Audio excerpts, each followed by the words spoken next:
So here we go. We've got Powerhouse Hobbs against Wardlow, which is for the TNT Championship. It's a pretty big match. If you remember, I think it was last week we had Powerhouse Hobbs taking on Silas Young.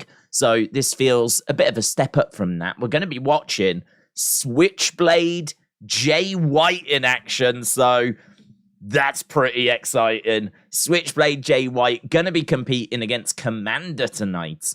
Komander obviously catching a lot of people's attention. He's been having some good matches in AEW. So I expect obviously Komander to lose. But yeah, nice little match that. Don't know of there being a backstory here, but again, that might have played out on Rampage, and Rampage did very well in the ratings. We can talk about that. Acclaimed and Daddy Ass taking on Daddy Magic, Cool Hand Ang, and Jake Hager in a trios match. Could be pretty fun, like the Acclaimed, see what they're going to come down and say. Jamie Hayter and Britt Baker against Ruby Soho and Toni Storm. That feels like a big match as well, actually, because they've been feuding for quite a long time. So, like, now we're finally going to see these two taking on two members of the Outcasts. Kind of feels like we need a 6-woman tag there. I don't know who you would put with. I don't know who you'd put with Jamie and Britt to take on Saraya, Ruby, and Toni. There's probably a few names. I mean, Riho certainly comes to mind. So maybe that's like the match that we're still building towards would be Rio, Hayter, Britt Baker against Saraya, Ruby Soho, and Toni. But for now, we're just getting Hayter and Baker against Soho and Storm. We're going to hear from the Elites. Hopefully, they're going to say, we don't mind if CM Punk comes back. Chris Jericho confronts... It's kind of really split opinion, that one. But either way, like, we're going to be hearing from him. That'll be big. Hayter and Baker against Soho and Storm. As I said, that's probably the biggest women's story that's going on at the moment. So you can't really hate on that. Said Switchblades, brilliant. Always great to hear from the Acclaimed. Not massively into that match. Like, that's not a match that's going to make or break my week, but it's always great to hear from the Acclaimed. Chris Jericho, Adam Cole, face-to-face. I think Adam Cole's getting some good exposure at the moment, and I've heard that he comes across very well on that show, the All Access show. Apparently, like, people love him on that. He's such a nice guy, like, proper down-to-earth and everything. So I haven't been watching that show, so I honestly can't say how he's coming across, but from what I've heard, he comes across very, very well. And yeah, really do look forward to that show. A returning Chris Statlander. That would be good to put with Baker and Hayter. A returning Chris Statlander. That would be good. I would like to see her get a push when she does return. She's someone that I think people are really high on. And understandably so. I mean, she's been around for a long time. She always gives her all. She's pretty good in ring. I mean, she's not like too sloppy or anything. I've seen a few little off moments, but you're going to get that, aren't you? You know, certainly when it comes to like the AEW style of wrestling, it's like 100 miles an hour, and it's so like fast-paced and intricate that you are going to get like a few little slip-ups here and there. But yeah, I like her. I like her. I think when she comes back, hopefully they're going to give her a good push. Alfie, shout out to you, buds. Said, how's it going? It's going all right, man. It's going all right. I can't say that I've done much today. I stayed up pretty late, which is a bit weird because it was like I stayed up till lunchtime, so it wasn't late, but it was late for me. And I was just doing like some work, and because I was making a load of YouTube shorts for the Wrestling Escape Pods, and that was just taking a lot of time. And just setting up a few little bits and bobs. So I ended up staying quite late, meant that I went to bed quite late, means that when I got up, I had dinner quite late, and then, you know, before you know it, you're trying to catch up on the day's news, and here we are. So I haven't done a great deal today. But yeah, no, I'm looking forward to the stream. Looking forward to having some conversations with you guys. Looking forward to watching the wrestling. see what they can serve up for us this week, and take it from there, basically. Retribution said, Days, I got myself a remote job at Virgin Money Bank, and I can work around my ambulant disabilities as I don't get out as much. I'm so grateful for this opportunity. That's really cool, man. I'm really pleased for you. Really, really pleased for you. That's good. I really hope that works out, and that's works like, for you, and it's got the kind of flexibility that you need. And I think it's such a big step when you actually go from being like unemployed to getting a job. Like it's such a massive change. It changes everything. It's funny actually, because I've been looking at my kind of working schedule. I do the same things pretty much every week. I'm always doing something. And it's like, if I want to do something different, I have to drop something else. And so I've been looking at my schedule, and trying to change that schedule is so hard. It is so difficult. It's not an easy thing to do at all, to like change your working week or change your weekly schedule. Because we've all, I'm sure you're the same. Like you turn around, it's Tuesday, it's Wednesday, it's Thursday, whatever. And you're like, where's that week gone?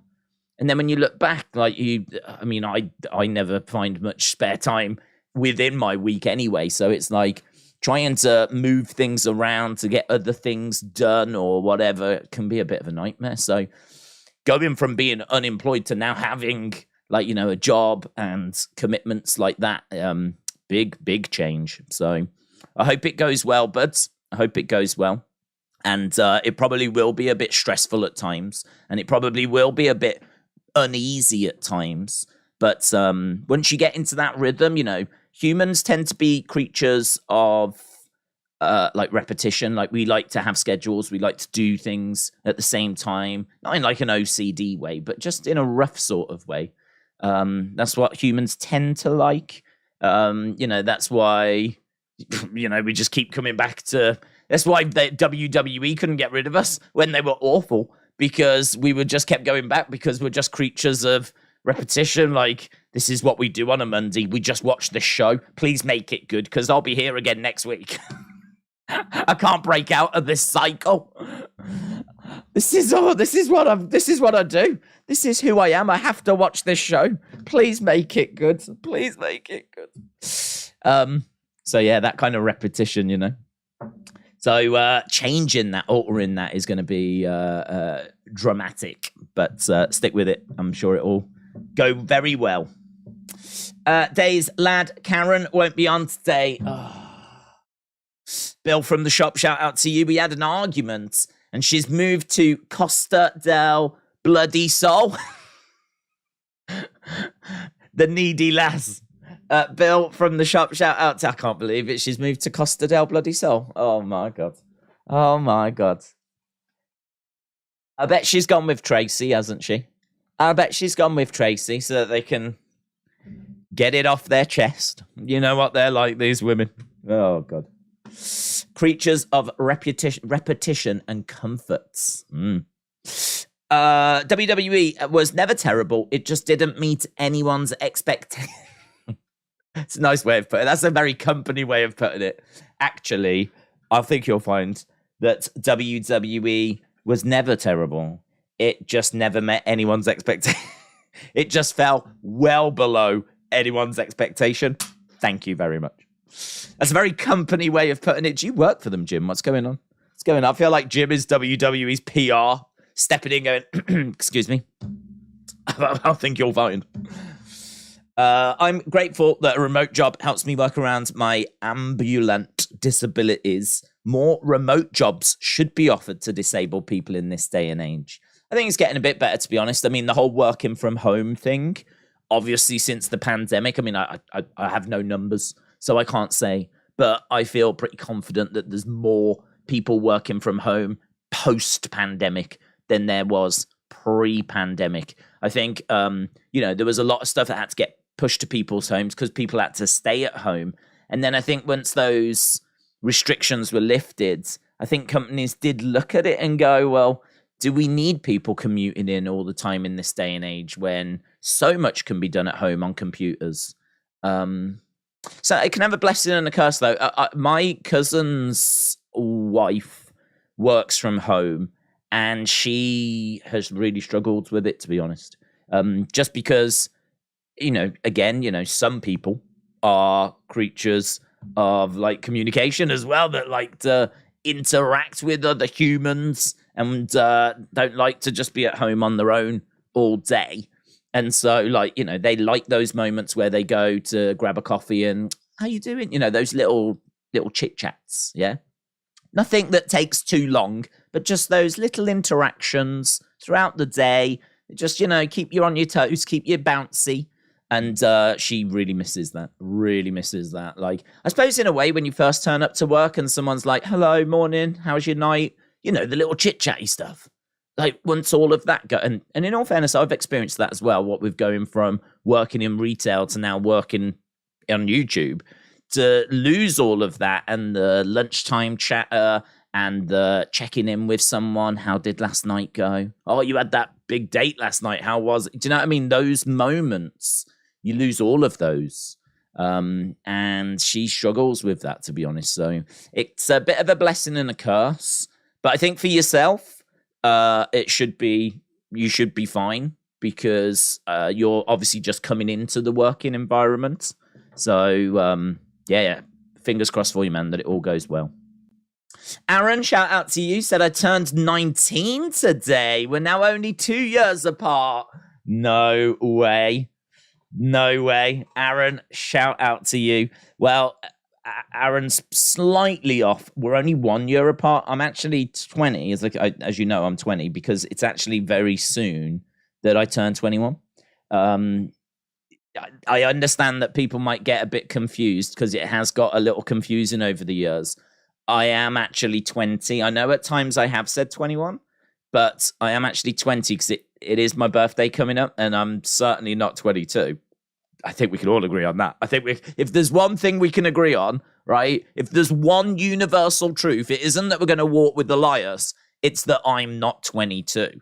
So my birthday is also coming up in May. So I am going to be turning 21 then. So right now, Aaron, you have actually, and it is rare, this doesn't happen all the time, you have actually closed the gap on me.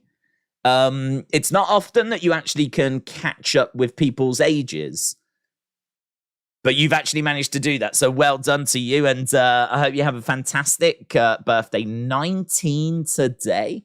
There we go. See? A lot of you thought it was only 12-year-olds that joined us, but we have actually got a 19-year-old out there. So that's good, isn't it? Eh? Isn't it? I know a lot of you are reading these comments going, are these all 10-year-olds? Are these 8-year-olds? What's going on? What is this community? Right? No, we have got one 19-year-old as well.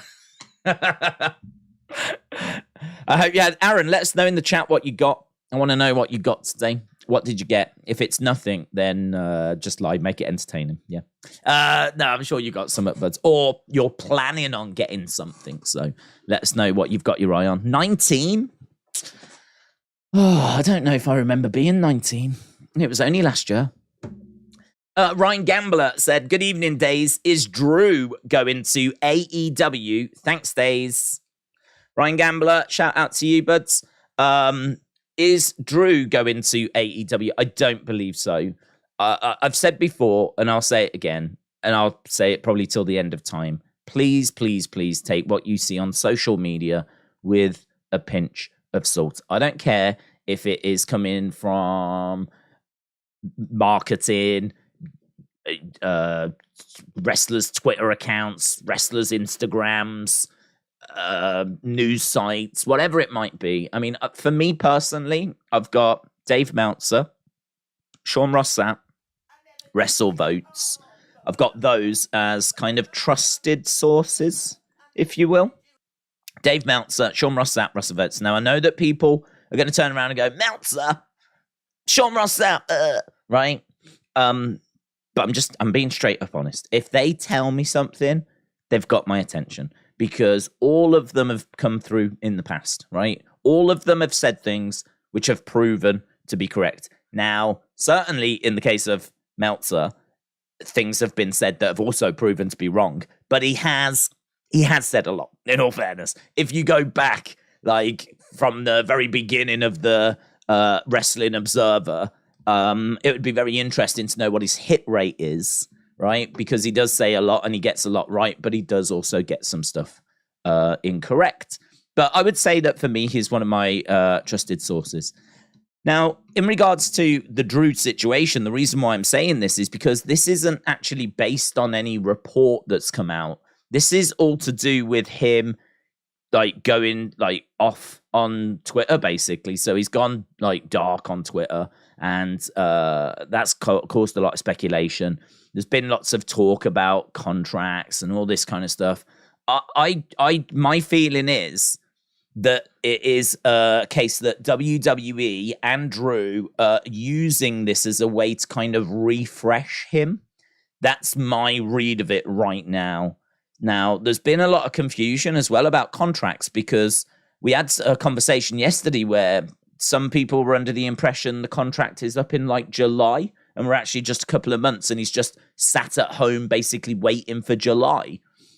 The latest report I'd seen was that it ends in early 2024. So he'd have to basically sit at home till 2024 in order to get out of his contract. And to be honest, because he's not actually working, WWE might even be able to freeze that contract. I mean, that's kind of what they did with Mustafa Ali. You know, Mustafa Ali wanted out of his contract, but as long as he was at home and not working and not making himself available, they could freeze his contract. So right now, if Drew's like, I ain't working for you, that's fine. Sit at home. But you still owe us 8 months or whatever it is, right? You still owe us 8 months of work. Your contract is frozen until you make yourself available again. So there is potential for him to, if he is sitting at home, like, come back at the end of the year and still have to work his remainder of his contract, not till early 2024, but maybe till mid 2024, right? I just don't think that this is going on, to be honest. I don't think this is happening. I don't think this is what's going on. I think that there could be an injury. There could be a niggle. It could be that he's gone away to get that, and he's used this as an opportunity to get people talking. I also think that what with the draft coming up, WWE might have done everything they need to do with Drew. I mean, honestly, we said it during Raw. You can't really start any new stories now unless you know both superstars are definitely going to go to the same brand in the draft, right?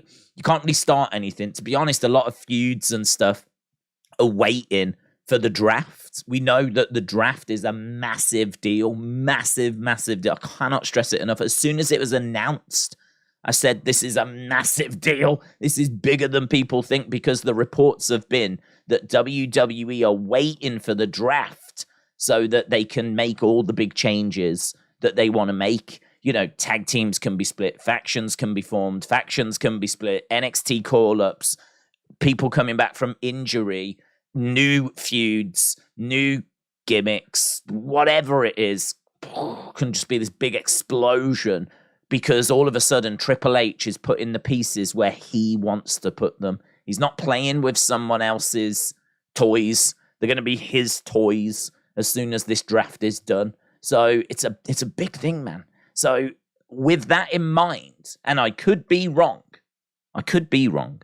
but with that in mind, I just think, why start anything with Drew now? Why not get him off TV? Why not start teasing a little something? You could build to a heel. I mean, where's Asuka at the moment? You know, similar story. Where's Bray? Where's Alexa? We made the comments that they might be fine. They might be fine. I think Alexa's fine. I know she had the skin cancer scare, and she was on Masked Singer and everything. But as far as I know, she could return now. And we don't know what's going on with Bray. But again, similar. Maybe that was a bit of COVID. I'm just speculating, right? Maybe not a wise thing to do, but I'm just saying, could be a little illness. Could have been something that just knocked him out of WrestleMania, but he's ready to return now. And we're just waiting. We're just waiting for the draft.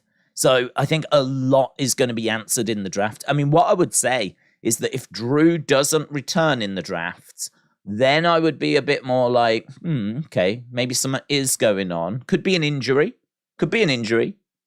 But I would wait until the draft to see if he gets drafted, if he goes somewhere, what the new story's going to be, what the new situation's going to be, because I really think there's a lot waiting for the draft. And those names that I just mentioned would be examples of names that I think could feature in the draft. I think we could see Bray. I think we could see Alexa. I think we could see Drew. I think obviously we will see Asuka. I think that we might, I don't know where we are with the likes of Tommaso Ciampa. I don't know where we are with Johnny Gargano. I don't know where we are with AJ Styles, who broke his ankle, I want to say, like very early, late December, early January. Broken ankle takes about, 5 months? In a week's time, it's going to have been about 5 months. So, I'd imagine he'll be drafted.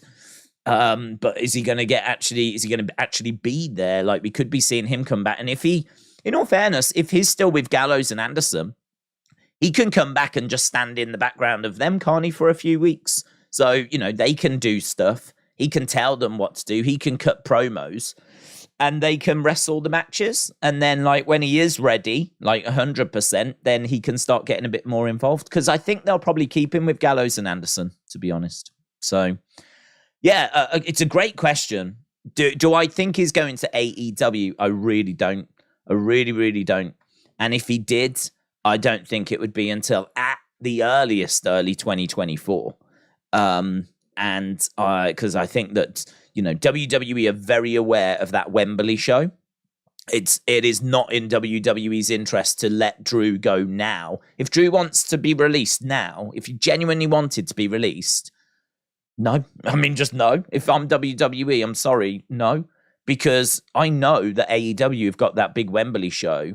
I want to do whatever I can to make sure that bombs.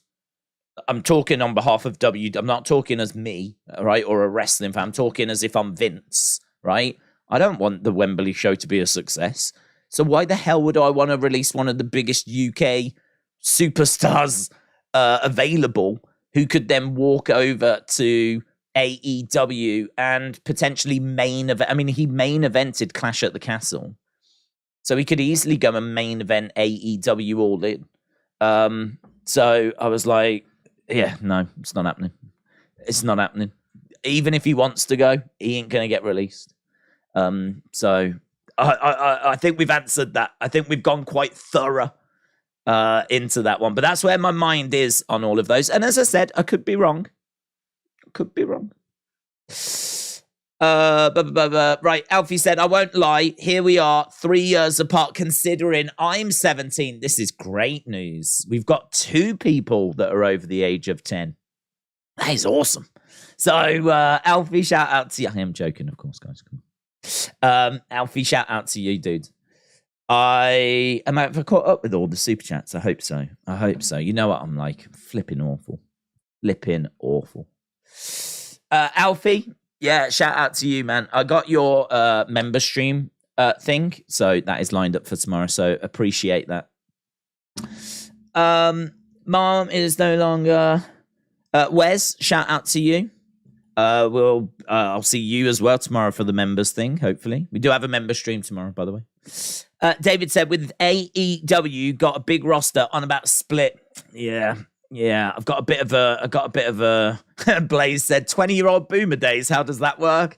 Listen, if you're over 22, you're a boomer. That's fact, right? As soon as you hit 21, you get the keys to the door. It's all downhill after that. We know this, right? We know this. I'm not telling you anything you don't know. I'm really advanced for my age, and I think you can see that. I am really mentally, physically, emotionally, I really am very advanced for a 20-year-old. Very advanced. So I very much associate with an older demographic. Like when I'm watching TV and it pops up, what age demo are you in? I always go for an older age demo. I will never tell them that I'm 20 because I just associate so much more with that older generation. So for me, I think officially the only 20-year-old boomer. I'm not sure, but it's something that I'm very proud of. I don't know if I am the only one, but I am very mature. So hope that sorts that for you. In regards to the draft, this is going to be a problem for us. I'm going to be straight up honest.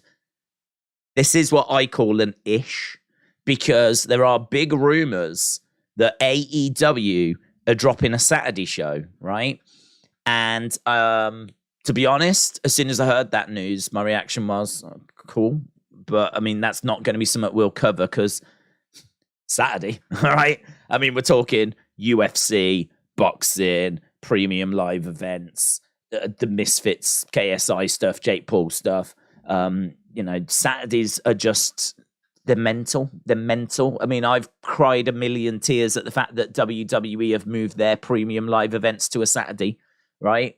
I've had a right strop about it because it's a bad day for us. It's a very crowded day. And so AEW launching a show on Saturday, cool. You do you serve your audience, but that ain't one that I think we can touch because we're already going to be live with something else. And now they're talking of splitting the roster. And that is just going to be a problem in it because that, I don't know what impact that has on Dynamite, but if you're going to, right now, everyone's on Dynamite. Everyone's on Dynamite and it's doing 800 and some thousand in America. If you're going to do a Saturday show and a Wednesday show, are you going to get two 800,000s, right? Or are you going to weaken the Wednesday show?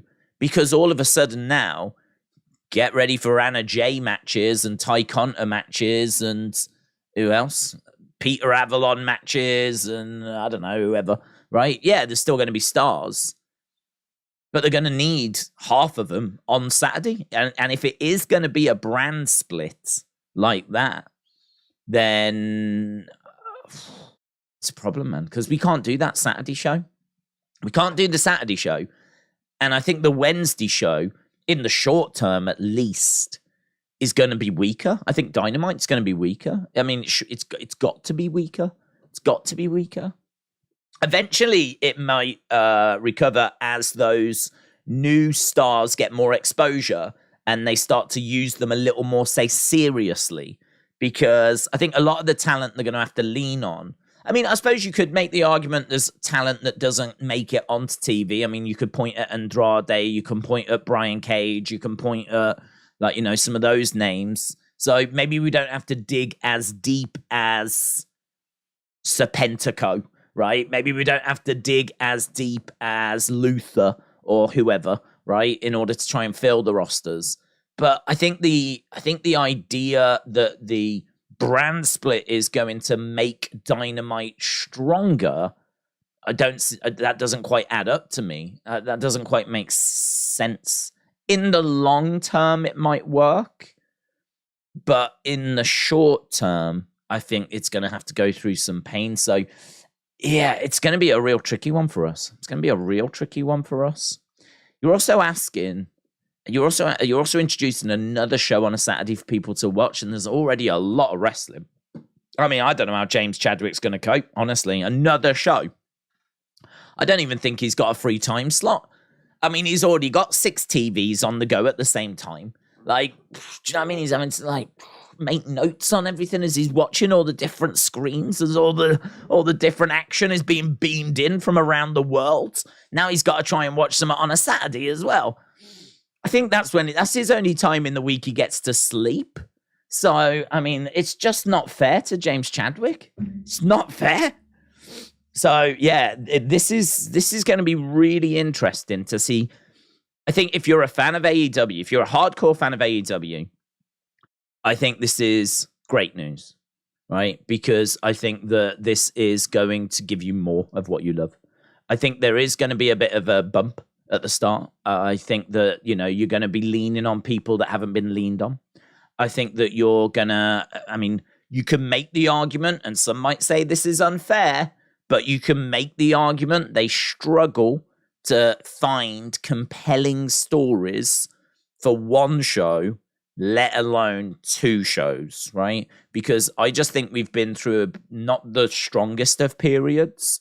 I would say from like October, November, December, January, February. I'd say that sort of period leading up to Revolution just felt very flat to me. And again, could it be they had big plans for CM Punk and it completely derailed everything? Sure. Could it be that injuries got in the way? Sure. But these things can always happen, and they've disrupted Dynamite. So it doesn't, just because you've got two shows doesn't mean they're not going to happen again. So, all of a sudden now you're going to have injuries. That's going to make you're spreading your roster. You know how bad injuries have been in AEW because they do such high-risk moves. So again, you're spreading your roster. You're going to have injuries. Oh, I don't know. I don't know. I think there's people that they're struggling to get onto TV. So introducing a second show, to be honest, it's a no-brainer because it's money in it.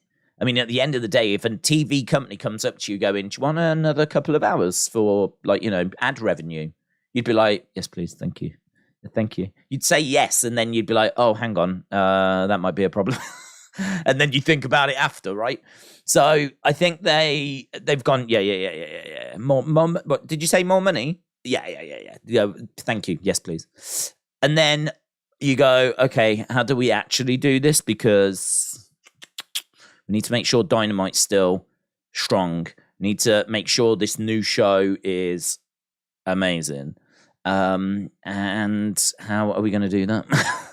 So it's going to be very interesting. I tell you what, let's boil it down to that rather than going, it might be scary, but equally long term, it might work really well. Rather than do that, let's say it's going to be really interesting. This next period for AEW is going to be really interesting.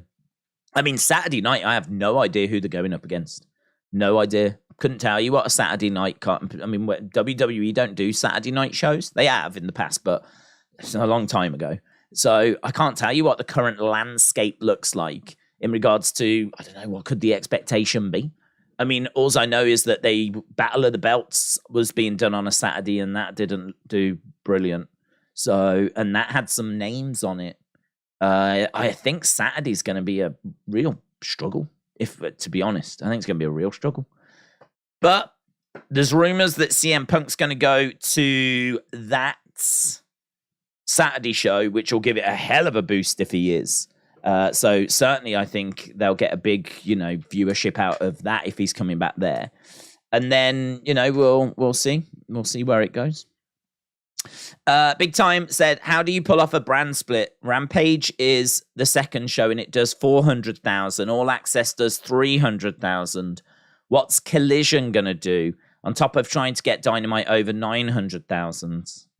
Yeah, all I would say is my guess is that if the Saturday show is meant to be a second Dynamite Collision, then you are probably going to get 2 hours and you're probably going to get a better time slot. So both Rampage and All Access are obviously quite late in the time slots. So I would imagine Collision would be, if Collision's going to be like 10 o'clock at night, that is going to be a problem, I think, because Rampage seems to do all okay at the start and then sort of tail off. Had a really good week last week, though. 600 and some thousand for Rampage. Mental. I don't know what happened. And All Access. What I would say about All Access is it has been doing better numbers than Power Slap. We've said before, like, when it comes to these types of shows, I genuinely, I know what the expectation is of the fans.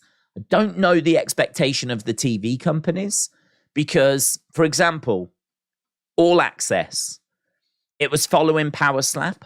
So wrestling fans would be looking at All Access and they would probably be thinking, this should do the 800,000 that Dynamite did, right?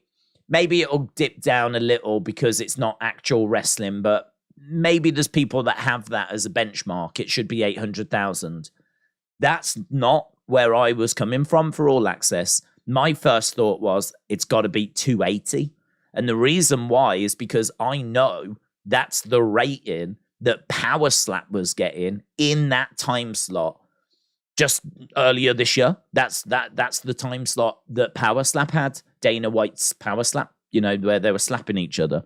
And I saw the numbers that was about 280,000. So in my head, you've got to beat 280. If you're worse than 280, then Power Slap was doing better than you. If you're better than 280, well, your program is doing better than what Power Slap did in that time slot. So there's been an improvement, right? So I think it's really interesting because it depends how you approach it. I approach it that way. And so for me, All Access is holding its own. I mean, I don't think that's expensive to make, right? I mean, they've already got those wrestlers under contract. I don't think they're having to pay them any extra for this. I don't think. Maybe they give them a little something, but I don't think there's like anything. I mean, I'd be surprised if there was like any big deals for this show. I wouldn't be surprised if they gave them a little something extra, like, thanks for being on that show, whatever. So by and large, like the cost for this, they can't be expensive. It's a camera crew just following the wrestlers around. And yet the end result still brings in more viewers than Dana White's Power Slap, which he had to have a whole roster of slappers. Just like Godfather's Ho, he's got a whole roster of slappers. So yeah, I think that, like, for me, All Access is it's not Dynamite in its numbers, but I don't think it was ever meant to be. And I think the costs are low, and I think it's getting all right ratings. In regards to Rampage, again, I don't think it was ever meant to be Dynamite. I don't know what it was meant to be. I don't think they knew what it was going to be. I would love to know what the program in that time slot before Dynamite took that time slot. I'd love to know what that program did. Because again, if that show was 280 in that time slot on a Friday night, then Dynamite, Rampage is doing amazing. Rampage is doing like 300, 400,000, 350, 400, whatever. So again, it's doing amazing. So yeah, I don't know. I mean, I would say that for me, Battle of the Belts is underwhelmed. That those numbers always seem to come in very, very low.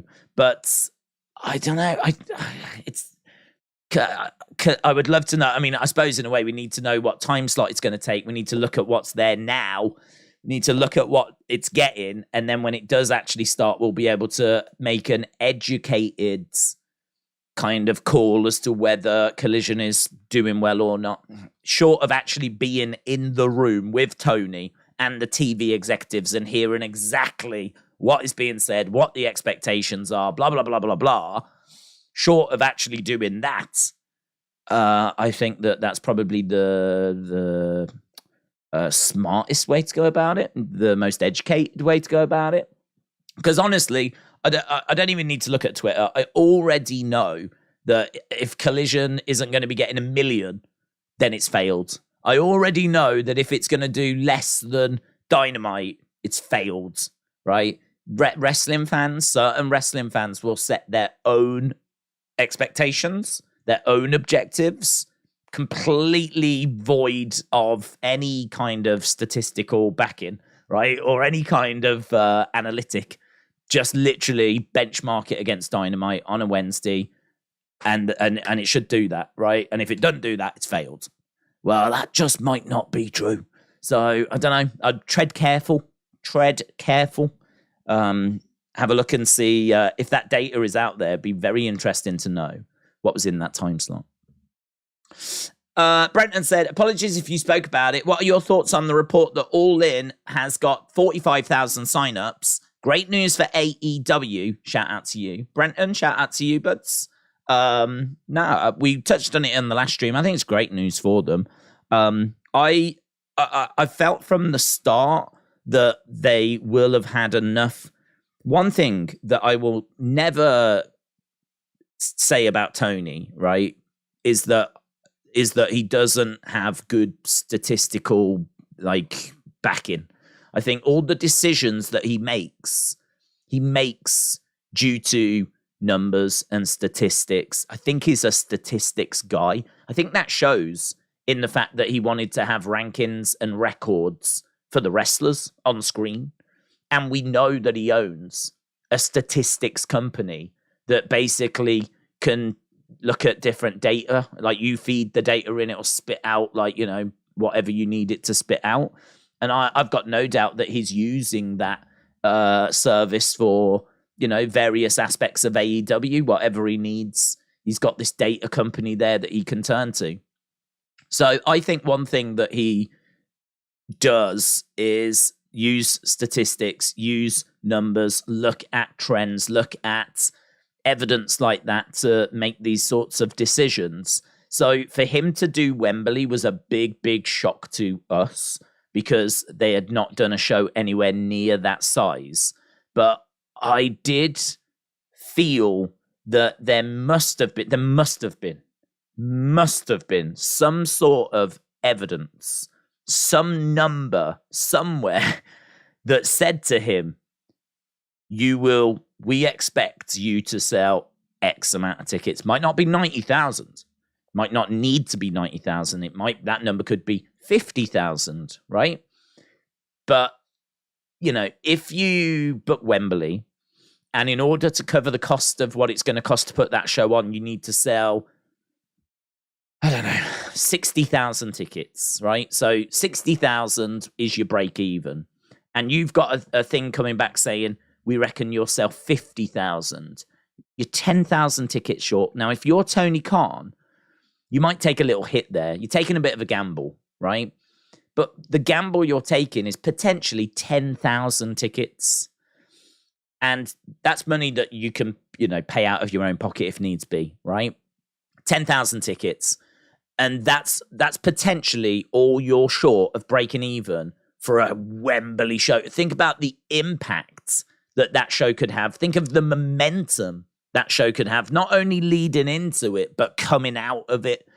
And you might not even fall short of that 10,000. So you might be able to pick up that 10,000, once that momentum's going and people are like, oh, what's this? Quite fancy that. You might be able to pick up that 10,000. You might get the 60. You might do 65. You might do 70, right? Who knows? But again, this is where wrestling fans set that expectation of, you've booked Wembley, you're going to sell 90,000 tickets. How are you going to do, what? Because for us, we just don't see that data. But for Tony, he might have had those numbers that said, there's this many watching in England, there's this many watching in Germany, there's this many watching in Ireland, there's this many watching in Scotland, there's this many watching in Spain, there's this many watching in France. In total, you've got a viewership of 2.5 million in Europe or something. And, with the merch sales that we're seeing, with the engagement that we're seeing, we expect, because don't forget, it's easy to get to London. Easy to get to London if you're in Europe. It's a short flight. It could even be a drive. You can go on the Eurostar underneath the English Channel. So it is not a problem to get to London from Spain, from France, from Germany, from Belgium, from Italy, from it's Europe. In many ways, Europe, I suppose, is very similar to the US in the sense of, if you live in Texas, I mean, going from Texas to New York would be the same as going from Germany to England. Maybe even longer, to be honest. I would imagine it probably is longer. I think it's like a 2-hour flight to get from England to Germany. So it's really not much at all. So this show isn't just a show for the UK. It's a show that taps into Europe. And so that data might have just said, we expect you to get this number. So I do think that he will have had a good idea as to what he could expect. He may have taken a gamble. he may have already admitted and written off, I'm going to take a small hit. I'm going to take a hit. But that's fine. I'll take it. I'll take a 10,000 hit because it is so worth making a big noise for our debut in Europe. It is so worth having Wembley, and just think how that's going to look on TV around the world. And it is so worth building to that show and generating the excitement and the because he knows that people are going to speculate who's going to be. Is Mercedes Moné going to be there? Is Okada going to be there? Blah, blah, blah, blah, blah. It's worth having all of them conversations play out on YouTube, Twitter, Facebook, blah, blah, blah, blah, blah. It's all of that comes in with the deal, doesn't it? If he'd announced, we're going to do a show at the O2, it'd still be a big deal. But I mean, it wouldn't have sparked the same conversation. I mean, we've just spent 5 minutes on it. It wouldn't have sparked the same conversation as, oh my God, he's doing Wembley. It was such a OMG, oh my God, out of nowhere. They haven't done a show anywhere near as big as that. And so all of a sudden now you go, what? How? But as I said, I think that he will have numbers that will back up the fact that it is achievable, or you're going to take a slight knock, but the slight knock will be worth doing. I do not and have not expected that stadium to be empty. I don't see him making a miscalculation like that. I really don't see him making a miscalculation like that. I think that the pre-sales, obviously, only a small percentage of those will actually buy tickets. It's one thing to go on and go, yeah, I'm interested. It's another thing to actually go back and then spend your money, right? When it comes to actually parting with your money, it's a different conversation. But I think it was, I can't remember who, Bleacher Report or someone, said that when you take off, say, 50%, say it's 50%, right? So half of the people registered buy a ticket. Well, if they buy 2, all of a sudden you've got that number. So 50,000 might have registered interest. If 25,000 buy tickets, but they end up buying 2, one for them, one for their friend, one for them, one for their partner, right? Or there's 50,000. And that's with like 50% of the people that have registered. If that 50,000 all buy tickets and they all buy 2, you've exceeded the stadium's capacity already. So it's a great early sign. But it's what I would say is, it's potential that there's people that have abused it. There could be people that have registered just to make it seem good. And then when the ticket sales come in, it'll obviously be underwhelming. I mean, there are people that don't have lives who just literally want to try and destroy things. And I wouldn't be surprised if there was some people that hated AEW that had registered interest so that when the tickets actually get sold, you had 50,000 registered, but only 2,000 bought tickets. That wouldn't surprise me if someone had, a couple of thousand were fake, 50,000, 5,000 were fake or whatever. You just don't know. It could be kids that genuinely are interested, but they ain't got money. So you just don't know. We'll have to wait until it opens, but there's no denying it's a great early sign. I think AEW is making a mistake on the Saturday show. It's summertime, and I don't see them getting 50,000 viewers a week. Well, I mean, you could be right. The thing with the Saturday show is that one isn't quite the same as what I just said with Wembley, because Wembley was something Toni went for, right? Wembley didn't go to AEW and go, do you want to do a show in Wembley? Right? Wembley's fine. Yeah. Wembley's got enough things that it can have. It's got like plenty of football, plenty of sporting events, plenty of concerts. It certainly wasn't knocking on Tony Khan's door. So Toni made the decision to go to Wembley. That's why I'm saying statistically, he must have had some number, some indication that it wouldn't be a complete failure, right? Because you don't just book Wembley and keep your fingers crossed, right? You don't just book Wembley and, if you build it, they will come, right? And go, oh my God, I hope this works, right? That's not how business works. And I do think that Toni, what with him running Fulham, running Jacksonville Jaguars, being in the Khan family. I think he'll have more business acumen about him than to just book a stadium and hope. So that one I would say is different to the Saturday show. Reason being, not necessarily did Toni go up to the companies and say, I want a Saturday show. The companies might have come to Toni and said, we've got a time slot. We love the ratings Dynamite's getting, right? Because it's consistent. It's 850,000. I mean, if you think that, every time we see their ratings, people moan at it not being a million, but they're normally up towards the top end of the cable.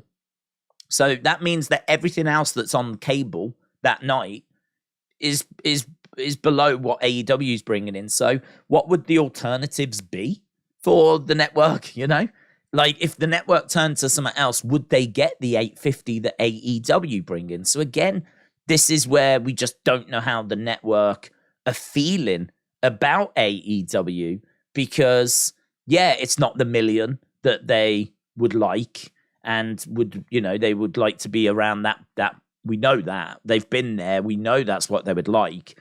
But the 850,000 that's very stable, consistent, it doesn't, it's not 1 week 300,000, next week 500,000, then we're 400,000, then we're 700,000, then we're 400,000. We're very this is the audience in it. 850 is about the audience now. And so I think the TV companies absolutely could have said, we love what's happening on Wednesday. Is there a way we could get that twice? Could we get that again?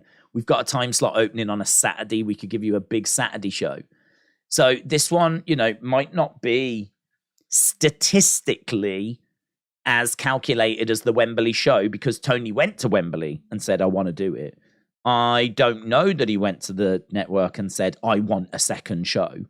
Or a third show if you count Rampage.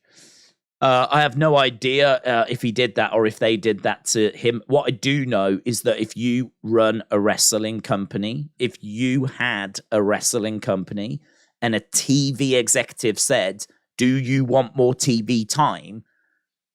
The amount of time that you would have to think before saying the word yes is probably around about 1 second, if not less, because the ad revenue is what everyone is chasing. That is the golden goose. That is where money is made. That is the lifeblood of wrestling right now.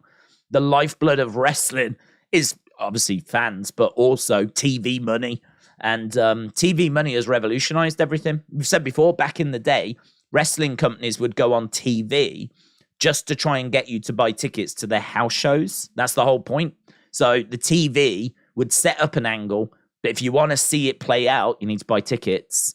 We'll be coming to your area, and you can actually watch Hulk Hogan versus Ric Flair at a house show. Not on TV, and not at WrestleMania, but at a house show, you can watch it.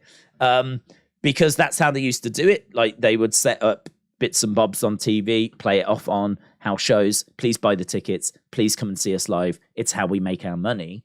And then the industry changed because the TV companies started going, actually, this is bringing in ratings and people are into this, and it's live and it's exciting and it's cheap, relatively cheap, because it's the same roster of people. So as long as you've got that roster, you can just keep churning out show after show after show after show after show after show.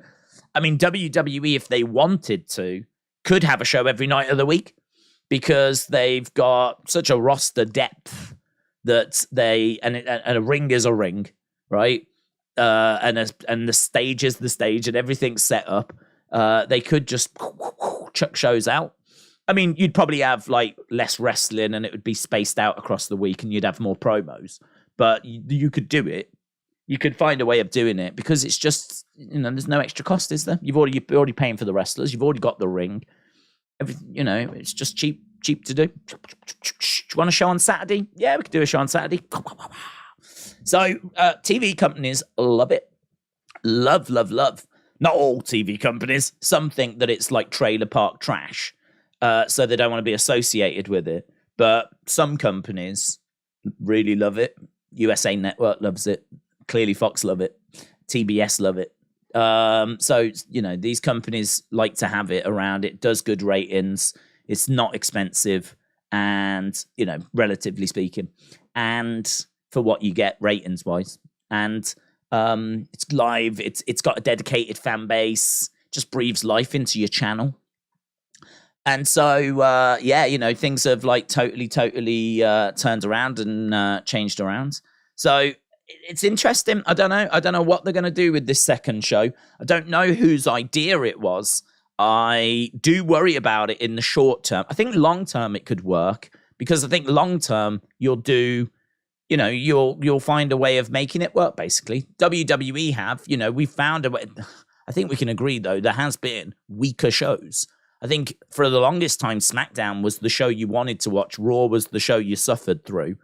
And there's times where the brand split doesn't feel quite even. One show's a little stronger than the other. One show's got something going on and the other show just seems a bit flat in comparison. And so, AEW are going to have all of these teething problems, all of these kind of dramas.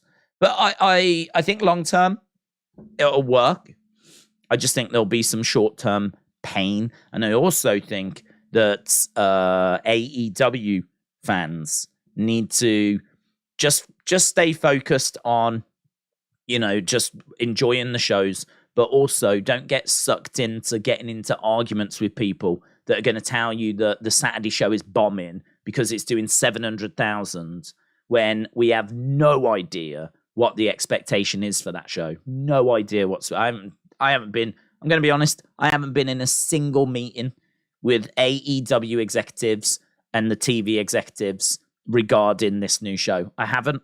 I'm sorry. I have not been in a single meeting, so I can't sit here and tell you what was said in regards to we want this many viewers or we're hoping for this kind of number. I don't even know what that time slot is getting, as I keep saying. And I think that would be a good starting point. So I think if the expectation is that this new show gets 1 million, it's probably going to fail. If the expectation is that this new show is going to get 850,000, probably going to fail. I would imagine it will come in below that, just because I think Saturdays are so hard, so competitive. There's so much going on. Big boxing and, as I've said, I mean, you've got UFC on a Saturday night. You've got boxing on a Saturday night. You've got big TV shows, people going out. I mean, people go out of a weekend, they stay in most weeknights and then go out of a weekend. So, you've got all of that to compete with. So, we'll see. AEW,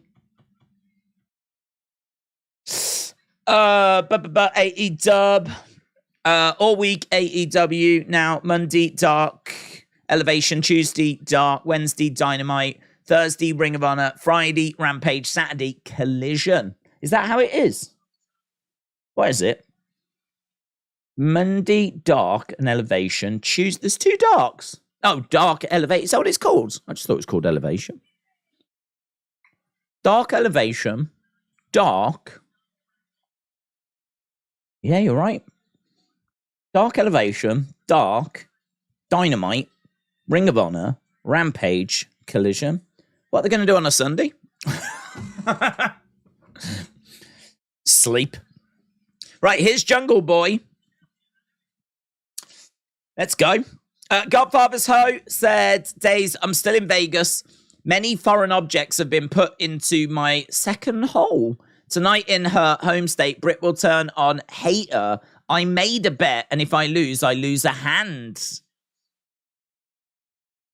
I mean, it sounds like you are having just the best time. The best time. Godfather's Hope, shout out to you.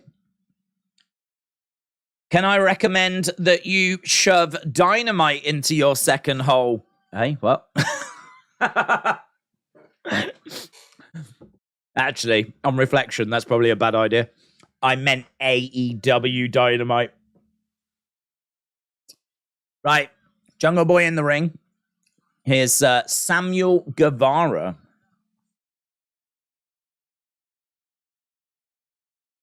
Sammy Guevara making his way out.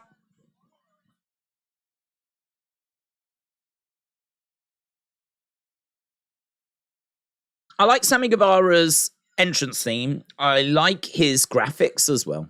Like the cartoony kind of superhero kind of graphics.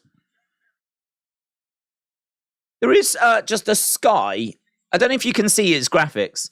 The screen at the top is just a sky. Why does that not say Sammy Guevara like permanently in the sky bit at the top? It's just a little thing. It's just a little question.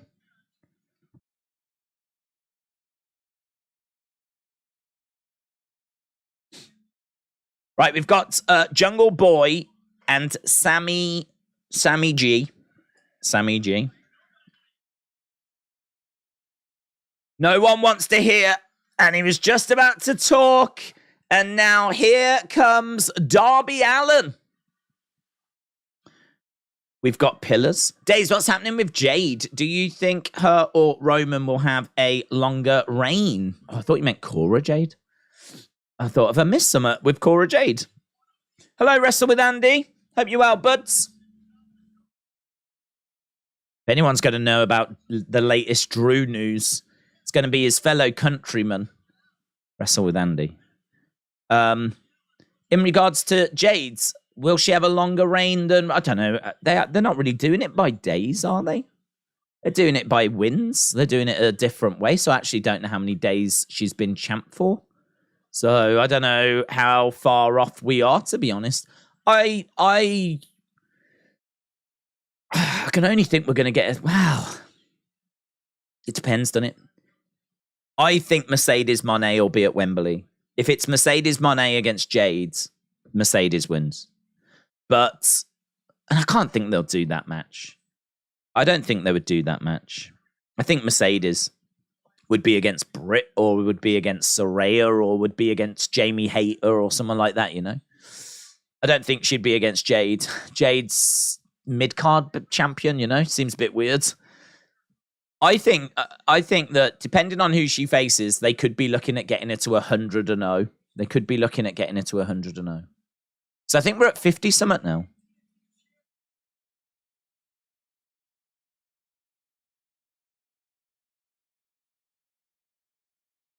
I think Chris Jericho is holding you back, said Darby Allin.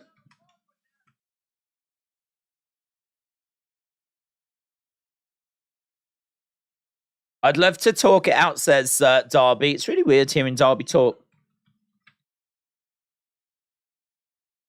And you, Jungle Boy.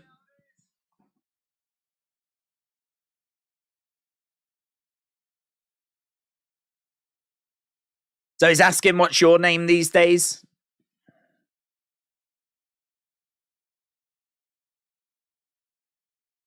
Jungle Jack.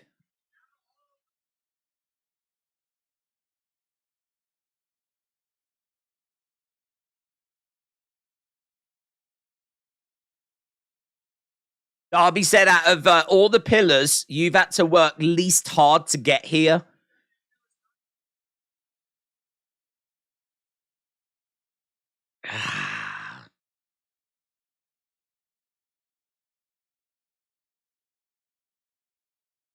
He's not the strongest promo, is he, Darby?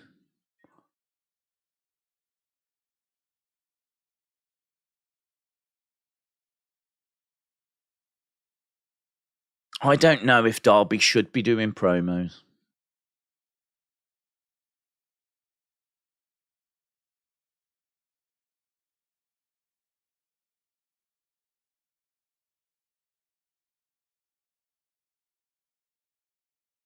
Jungle Boy said he's looking at the face paint of Darby. Ooh. He says, I look out at kids wearing your face paint and I think, oh, if only they knew what he was really like. You're rude to everyone back there.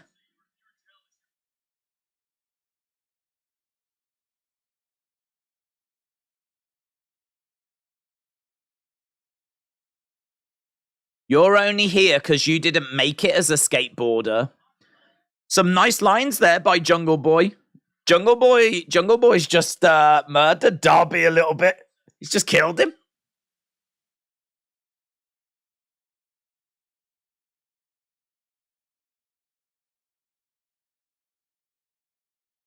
It would be an immense challenge to describe what a dirtbag you are.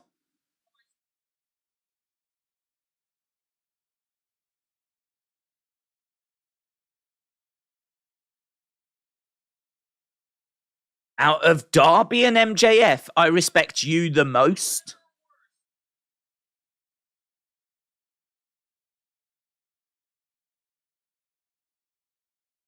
With Sammy Guevara, what you see is what you get.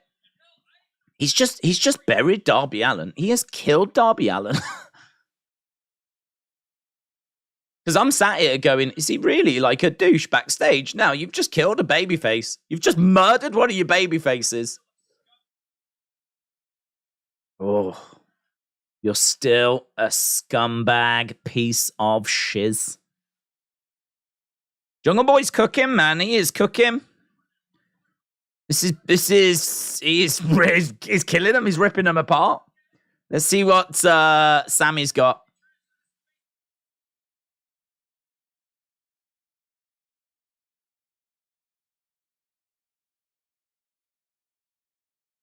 You hate MJF, but in reality, you're just like him, says Sammy.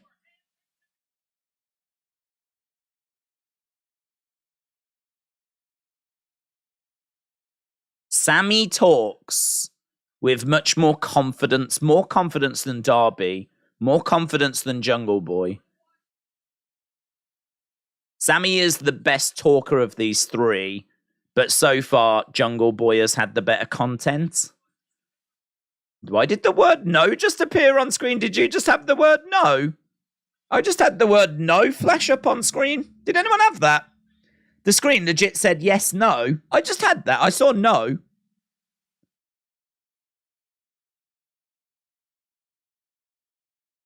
What was that? What was that?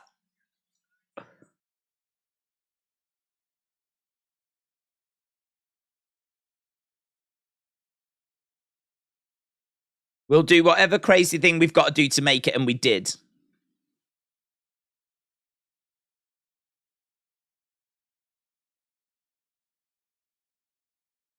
He says, I have to thank Darby. You gave me hope. Sammy's actually building... This is so weird. I don't understand. Jungle Boy's the babyface. He's just murdered Darby. Sammy's the heel. He's praising Darby. So Jungle Boy's like, if only people knew how bad you was backstage. And here's Sammy going, I've got to thank you, man. I've got to thank you. You were there for me when I need...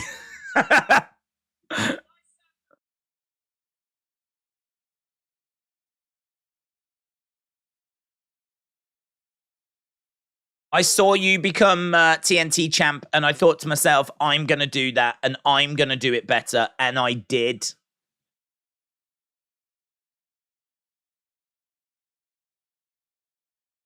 You jump off some at high, I jump off some at higher, and we've had this back and forth.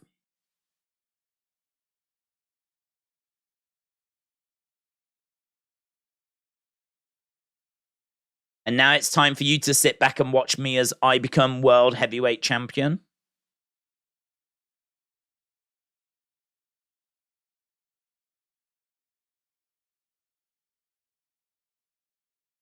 Spoiler. I am the next AEW. They're going to argue about who the next AEW champ is. I think Punk is coming back to take out MJF, said Paul. Wonder what Anna Jay and Ty think backstage, says Mike. Is this MJF, is it? No, all I can think is that my big takeaway from that is that Darby just got murdered, and it really makes me question what he's like backstage. Because to have a babyface say that about another babyface is so unusual.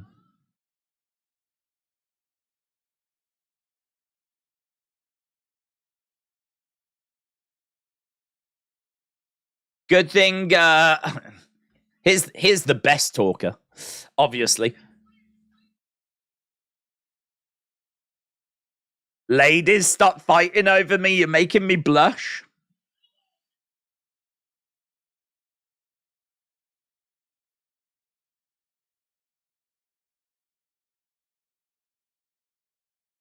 I had a good conversation with a good friend of mine, Toni Khan. There's going to be a Pillars tournament.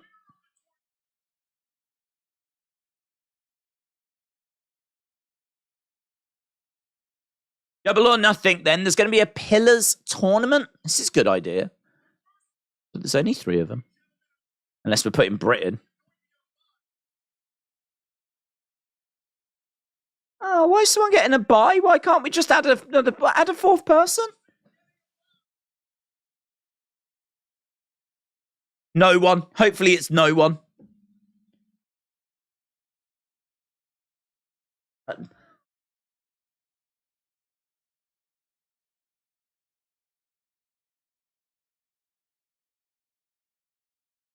I don't get it.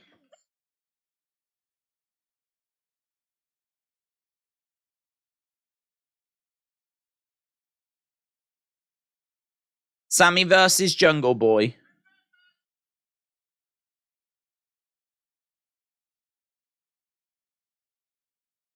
Tonight. So tonight, that's our main event.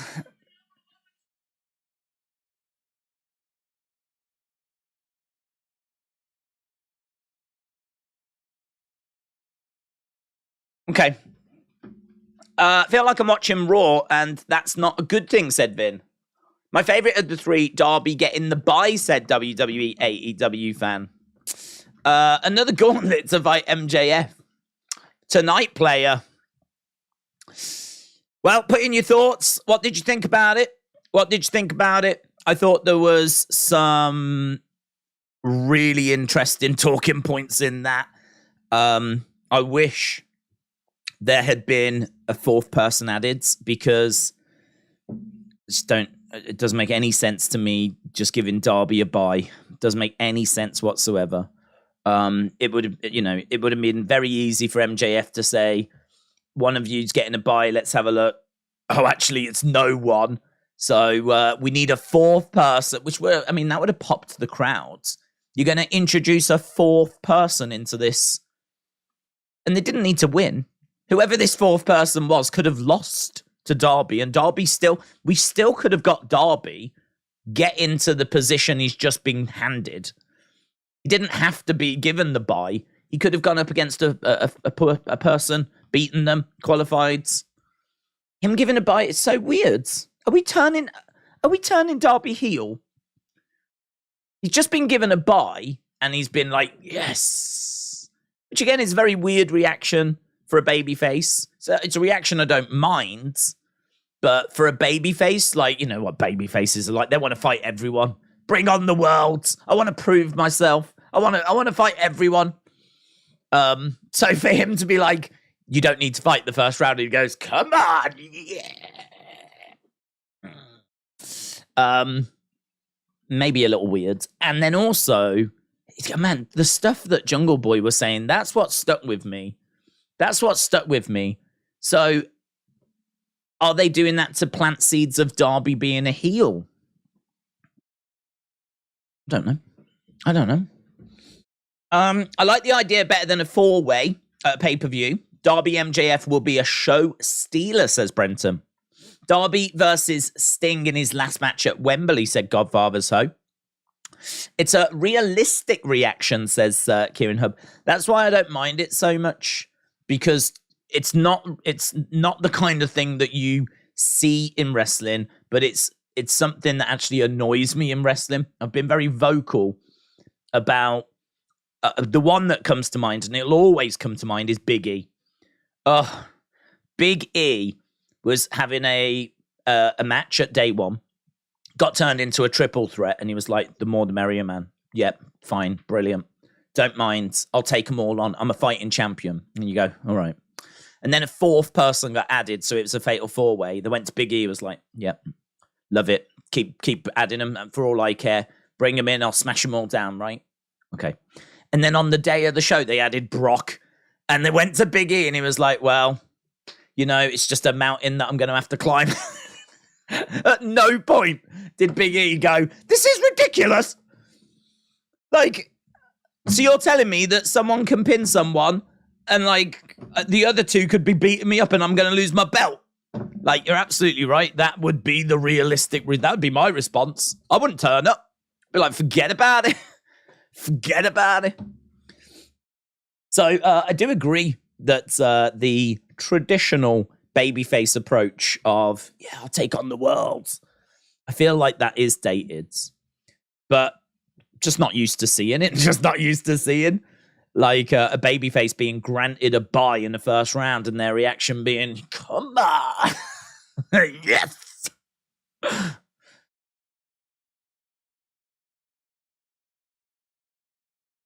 Right, here's Outcasts. Maybe CM Punk will come back and he could have been the fourth guy. Honestly, I like it when faces have depth and logic. Also, when heels don't always side with other heels. Yeah, I don't mind that.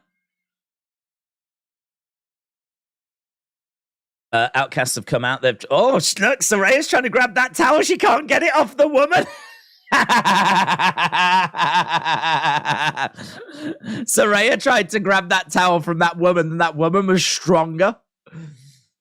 So I think it was probably Britt's parents or something, and she's like swinging the yellow towel. They do that, don't they? And Saraya was like, she couldn't, but the woman held on, so there was this tug of war. Give it, you're making me look bad. Give me the towel. Give me the towel. You're an old woman. Give me the towel. Give me the towel. I swear to God. She just jobbed her out, man. Soraya's not strong enough to get a towel off a boomer.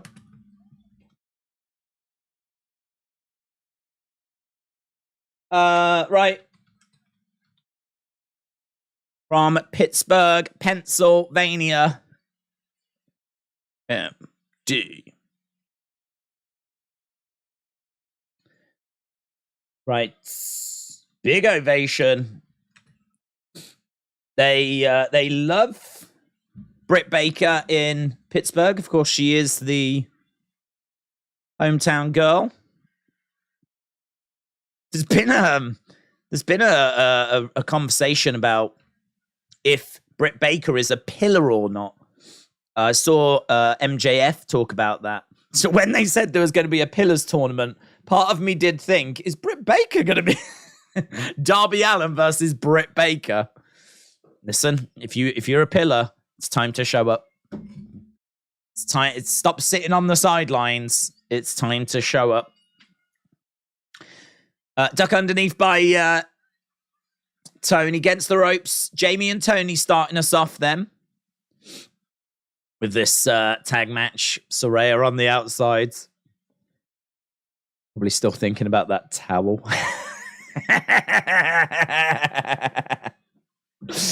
Saraya goes from bad to worse every week. It's funny, man. Honestly, the yellow towels thing, I mean, God bless them, but they do just remind me of dusters. It really reminds me of, like, I feel like just a bunch of happy cleaners are in the woo! I half expect vacuum cleaners to be lifted up as well. Fed the dusters. They so remind me of dusters. It's like, yes. Give him back to the cleaners. That's what you want to see. Without them, these kinds of shows wouldn't happen.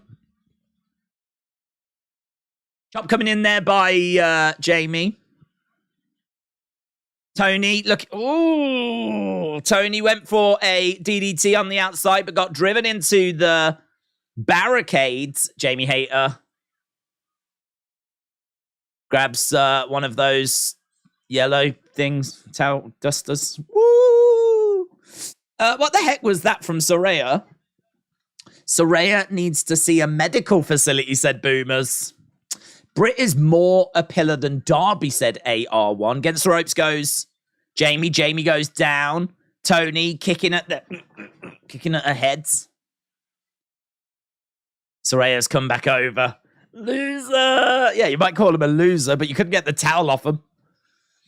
Jamie goes down on the outside. Ruby jumps out. This is all right. I mean, the thing is, because the crowd are so into this, because of Britt. And actually, I do think that this Outcast group have got a little more credible. Their ring gear is matching. They've got like a logo now. I think since Ruby joined them, I tell you, this Outcast group, it's a little bit Riot Squad, isn't it? It's a little bit Riot Squad. This is Ruby in her element. She's been here. She's done this.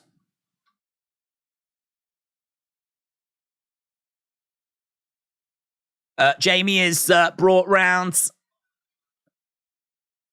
Was that Jamie's family? I don't know. Jamie was on the front. Over by the front row, a big chop come in.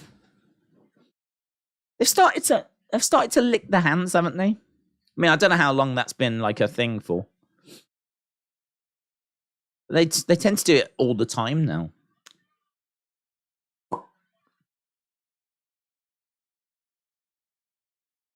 You think that might affect the sound? You put in a layer of saliva all over.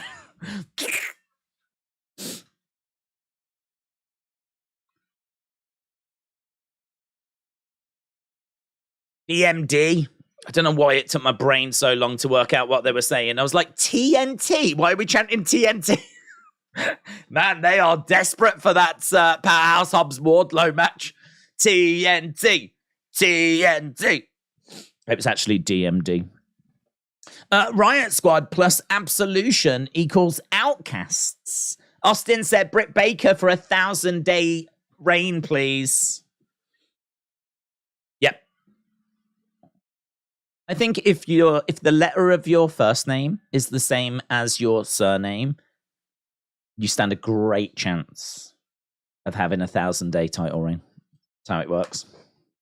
So, Britt Baker, absolutely fine. And honestly, 2024, you need to keep an eye out for Gobbledygooker. You need to keep an eye out for Gobbledygooker. Kicks coming in by Toni. Right now, the action is back in the ring. We've been all over the place with this. Toni grabbing Jamie. Going to look for a lovely little snap suplex there by Toni. Shoulder up. I got to tell you, man, we are 25 minutes into this show, and even though some of the promo was, I mean, I just thought Darby's part of it was not good, to be honest. And I thought I do question some of what Jungle Boy was saying. I thought Sammy maybe could have got to the point a little quicker.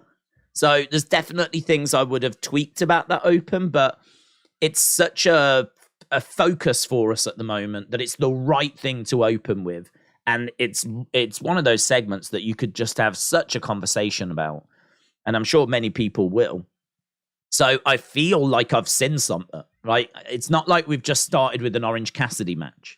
Like, I feel like I've watched it. Like, already it feels like this was worth watching. Because people will have opinions about that opening and how it went and was it good, was it bad, what worked, what didn't. So I feel like I've watched them, and now we've gone into this red hot match. I mean, honestly, the crowd are so into this that this is a good episode so far. I'm really into it.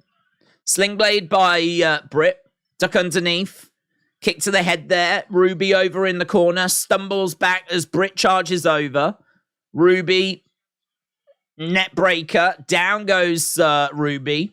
Ruby goes out the ring as Toni comes over. Ooh, Toni gets hurled into that middle turnbuckle. Britt, DMD. She gets the glove. She's going over for... Oh. Gets suplexed. Toni Storm looked like she was going for like Storm Zero, but gets planted by Britt. 2, and Ruby makes the save. In comes Jamie. Jamie grabs Ruby, chucks her out the ring. Okay, we've got Toni getting up to her feet. She got smashed there by Britt and Jamie. Jamie picking up, backbreaker. Hurls Toni over to Britt. Suplex. Clothesline. Down goes Toni. She's folded over. Ruby trying to make the save. Jamie gets pushed into Britt. Breaks up the pin. Jamie gets chucked out the ring. Ruby in there. Toni in there. Britt back elbow by Ruby. Britt charging over. Britt gets smashed into the middle turnbuckle. Toni. Ooh, heavy collision by Toni. Oh, and what belt is that? Is that the women's world title that Saraya just nailed Britt Baker with? Britt kicks out. Saraya just nailed Britt with, I think, the women's world title. Referee didn't see. Toni went for the 3 count, and Britt managed to kick out. The towels are back out again. Toni grabbing Jamie. Hurling that. Oh, that looked moody, man. Oh, that looked moody as well. She just threw her hard into them ring steps, and Jamie was like, ah! And then out of nowhere, this drop kick on that arm looked moody. That looked moody. I wouldn't be surprised if that genuinely hurt. Kick coming in there as Toni goes down. Britt on that middle rope. Panama Sunrise! Panama Sunrise! I mean, you respect the effort. 2. Shoulder up by Ruby. Panama Sunrise by DMD into a Seth Rollins curb. Curb stomp. 1, 2. Kick out by Ruby. Lockjaw. Lockjaw. She's got Ruby in the lockjaw. Lockjaw applied. Ruby taps. Britt Baker gets the win.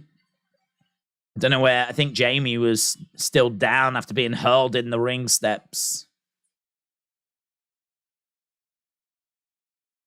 Fun. Lockjaw wins it. Way to make the Outcast look strong instead of raise your mind.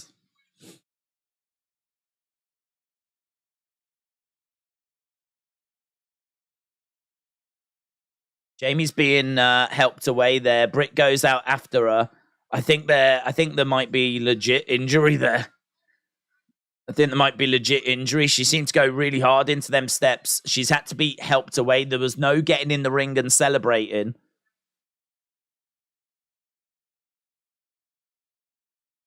Right, we're backstage with Renee and Wardlow.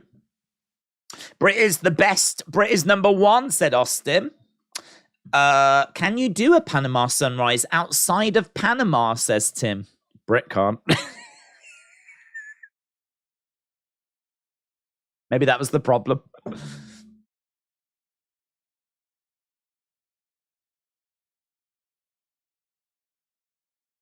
On Anderson? Renee, I've always liked you. Oh, okay. Got an odd flirt here.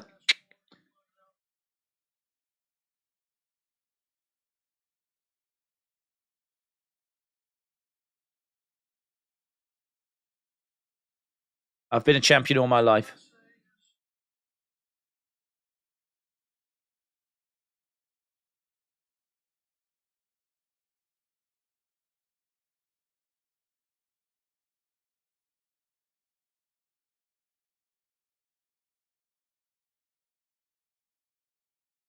I'm telling you, tonight.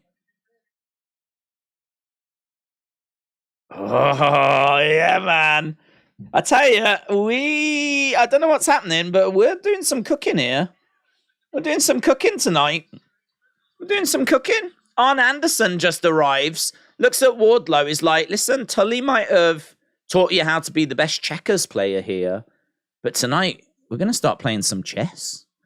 And, making noises about the Four Horsemen. And I love how he was like, I love how he just cut through the nonsense, man. Arn just arrived and he was like, so they took your passport, they broke into your car, kid stuff. Kid stuff. Then they took your championship. I know what it's like to be a champion. I know what that championship meant to you. If you wanna make some noise, and like he started going into it, like, and yeah, man. I mean, it's just cut through the waffle, cut through the nonsense. What happened with your car, stealing your passport, kid stuff, child's play, but taking your championship, that's a different level, man. And we can wake them up tonight. And so all of a sudden you're like, okay, on, let's go. Something's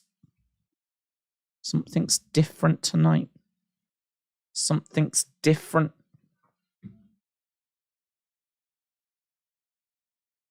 The Elite are... do they smell what The Rock is cooking, said John. Kenny's in the ring. Right, so we've just gone from Pillars promo, banging opening match, loads of energy. Arn Anderson talking to Wardlow. Now the Elite are in the ring.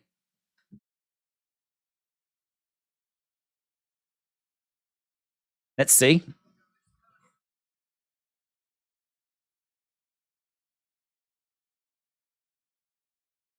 Some of these past few weeks have been some of the most difficult of my life.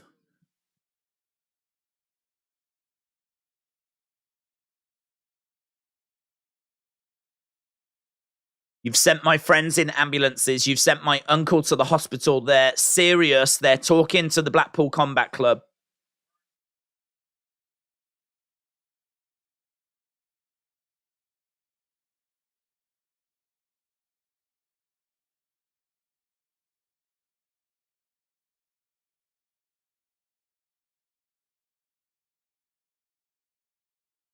So Kenny said, I wish I could take that screwdriver out of the top turnbuckle from the other week and plunge it into your face, John Moxley.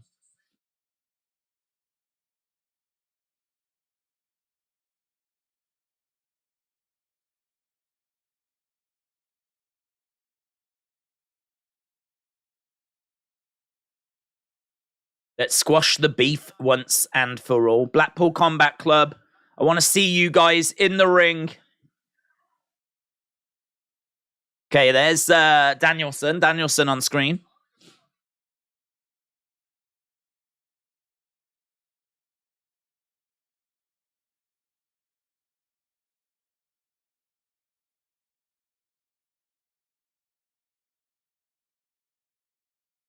Who's going to pay to see a monologue from a bunch of amateurs? There's big screams.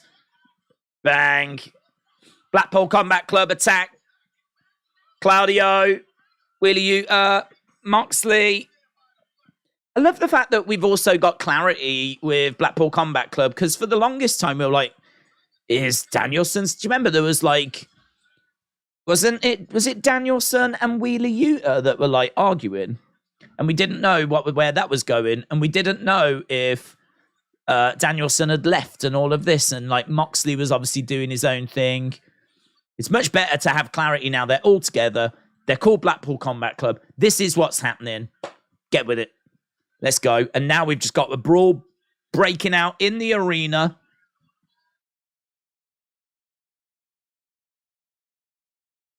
Oof.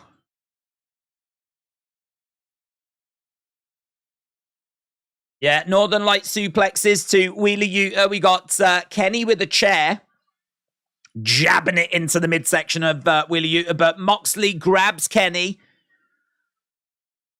That's a nice grip. Good choke. Moxley gets hurled into the barricades, kind of spills over to the front row. It is mayhem. There's action everywhere. So we've got Omega and Moxley fighting away. Look at that. I don't know who that woman is. I feel like she's with the friends and family. Oof. But she was proper into it. She was like, go on, get him. Get him. Mess him up, Kenny. Mess him up. So it's a big brawl at the moment between the Elite and Blackpool Combat Club. No Danielson. He was on screen. He was the distraction. It allowed Blackpool Combat Club to get the jump. Right now, they're still in control, but Kenny is trying to fight back. Kick coming into Wheeler Yuta. Oh, my God. That's a nasty German by Kenny as Moxley gets in. Knee to the midsection. Numbers just too much for the Elite here. It's, there just always seems to be one person down here. And now, just to make it worse, here's Danielson. Danielson making his way down.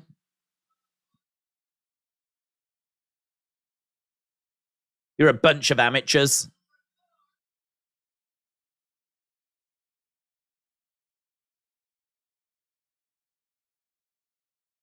Here's Don Callis with a chair. What's he going to do? What are you doing? He's thrown the chair down. He's run away.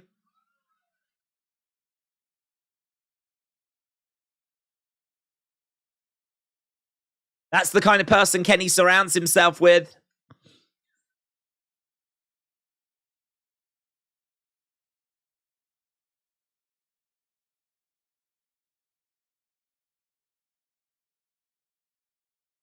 What are they? They've got Kenny. Where's the books gone?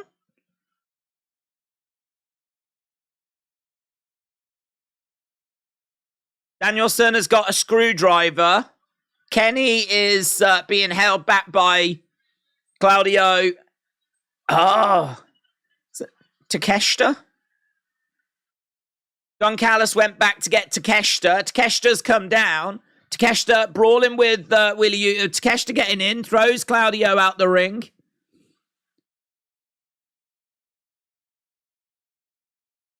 So Danielson not able to do what he wanted to do to Kenny. Takeshita has come down and dealt with Wheeler Yuta back in. Blackpool Combat. I don't know where the books have gone. I mean, they have just absolutely... They've gone to a different realm. They've just absolutely disappeared. Shoes have come off. Takeshita's shoes have come off.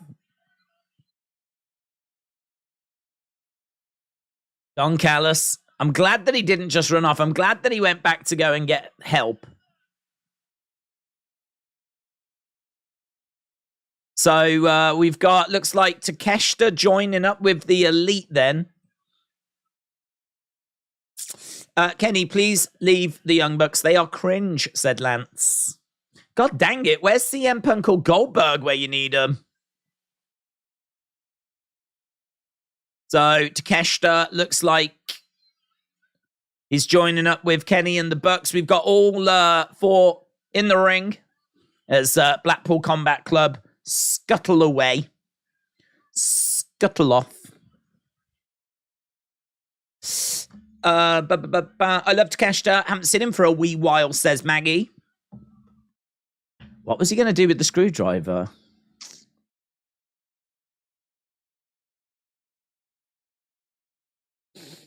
I'm glad you didn't see it. That's all I can say. Oh. Let's all celebrate Roman Reigns being the 7th longest reigning WWE champion of all time. He's going to beat CM Punk's 434-day reign again. Well done, Roman. 40 minutes of Dynamite is already better than the last 3 Raws, says AR1. Ron said Takeshita teaming with the Elite will help him out. Loopy said no cowboy to the rescue. No cowboy? Stu said there was too much scuttling for my liking. Rick said the colloquialism. Qualism? Is that how you say that word? About black and white, if not he's blind. Colloquialism. Colloquialism. Oh, hello. I just heard some audio.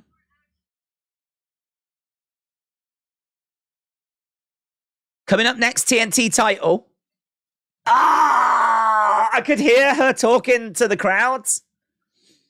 So she was just talking to the crowd. She was like, we've got so much action coming up. Coming up next, we've got the TNT title being defended. She was just telling the crowd what's coming up whilst we were at commercial break. So we're at commercial break, but momentarily on Fight TV, we did get the audio coming through.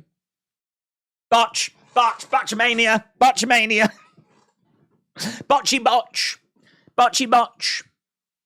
That is such a great word. That I would go as far as to say that is the longest, most impressive word we have ever had in the chat. No wonder I was struggling. Colloquialism. Do you know what? I actually don't know what it means. I don't know what it means. A word or phrase that is not formal or literal and is used in ordinary, familiar conversation. A word or phrase that is not formal or literal. What is an example of colloquialism? Colloquialism is informal, everyday language that is used by a specific geographical region. For example, soccer is a colloquial term for America. For football, a colloquial term in the UK. So, sidewalk is a colloquial term for the US. Pavement is a colloquial term for the UK. Let's go. Educating days. Let's go. Welcome back. Thank you. Alfie said, can you check a chat I sent on Twitter? It is not to be read out loud. Yes or no helps a lot. Thanks in case I accidentally sent it twice. Yeah. It might be one that might have to wait until after. Unless, is it short? Who's this? Oh, why am I saying that? I just heard her tell me it was... Why am I even questioning what's now? Right, it is Wardlow, and we have heard, haven't we? We did. That tonight we're going to start playing chess. That's what we've... TNT Championship time. Who knew? First match since losing the TNT Championship, but here is on Anderson. I'll have a look at it. I'll get to your thing in a bit, buds.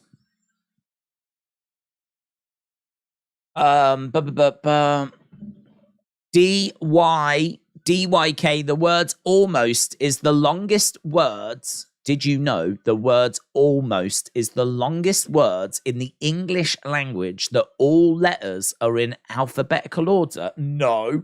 Is that Kojiko in disguise? Defcon, is that true? Almost is the longest words where all letters are in an alphabetical... What is 6? 6 letters. That's the longest word.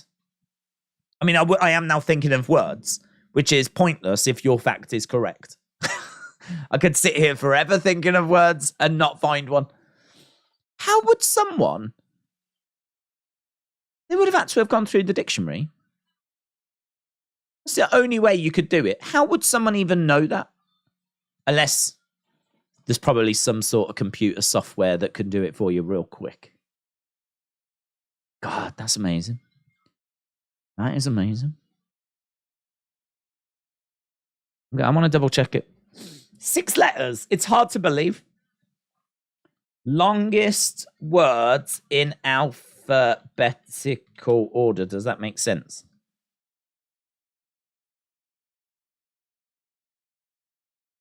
Oh, wow. Hang on, because I've got one here.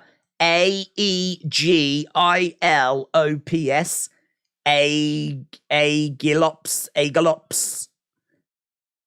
It's got 8 letters. And it's the longest word whose letters are arranged in an alphabetical... No. I've got an 8-letter words. This word, I'll put it in the chat. Still interesting though, because this is only 8 letters. I would have thought it was longer. I've put it in the chat because trying to spell it, you can't really see it. Agalops.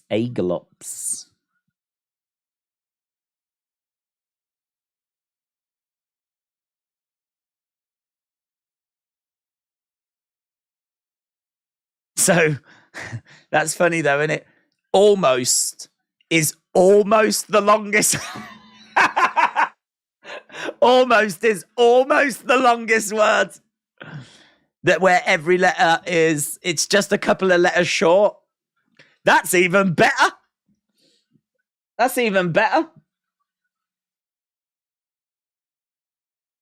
love that Almost is living up to its name. God bless you, Almost.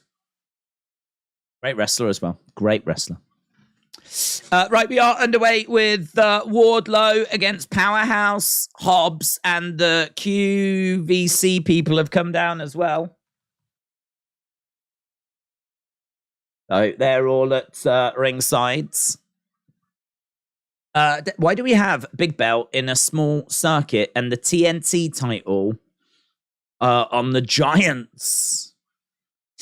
Maybe you could make an argument that TNT belt could be redesigned. I'm not a big fan of the TNT title. I actually think it's probably the worst title. I'm trying to think if there's worse. I like the AEW world title. I like the AEW women's title. I like the retro feel of the tag belts. International belt's not brilliant in my opinion, but I think the TNT title's the worst. There's something I really respect about it being on the red belt strap that's so synonymous with Brody Lee now. You know, you look at that one and straight away I just think Brody Lee. That's my first. I don't really even see the belt anymore. If I see a picture of it, I just immediately think Brody Lee. So that one is a bit different, unique because of Brody. But I think the actual design of the belt itself, I think it might be the weakest out of all of the AEW belts, in my opinion. But yeah, I don't disagree at the moment. It's does look a little strange as we've got the Giants battling over it. But I'd be down for a redesign of it anyway, to be honest.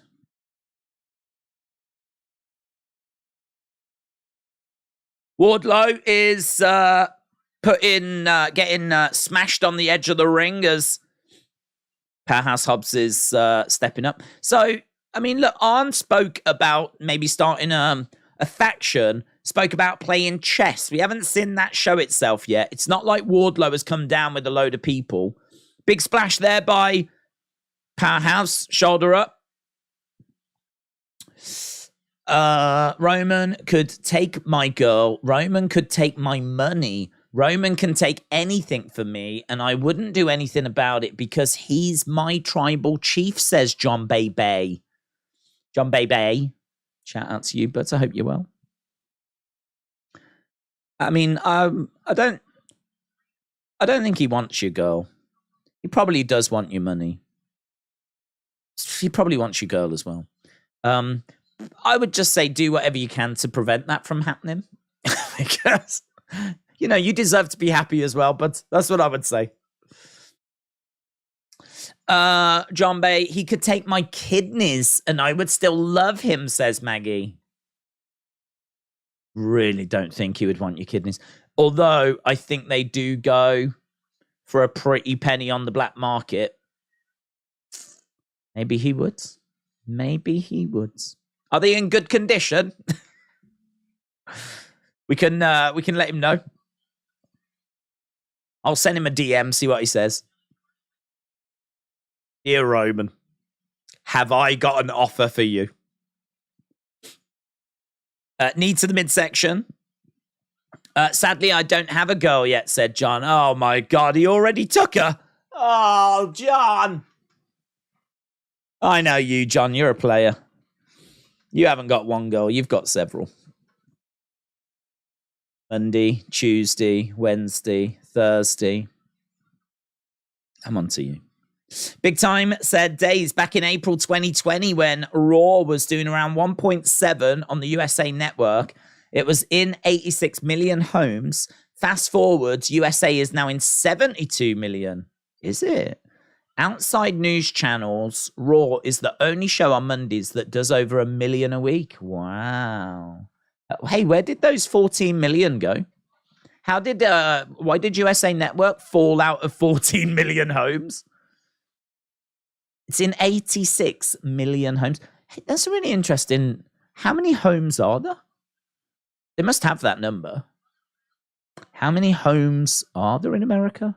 I know there's 350 million people or whatever, but a lot of them are going to be family, like partners that live in the same home. How many homes does that equate to? There's probably, I'd guess, like, I don't know, 100 million homes, maybe? Something like that. Each house has about 3.5 people in it. Gets the ropes. That's interesting. I like that. German suplex by Wardlow. Maggie said, I'd give him them for free. Condition is debatable. I'm diabetic. Oh, that's not the offer I had in mind for Roman. Well, to be honest, I think he'd let you keep the kidneys, to be honest, mate. I think he'd let you keep the kidneys.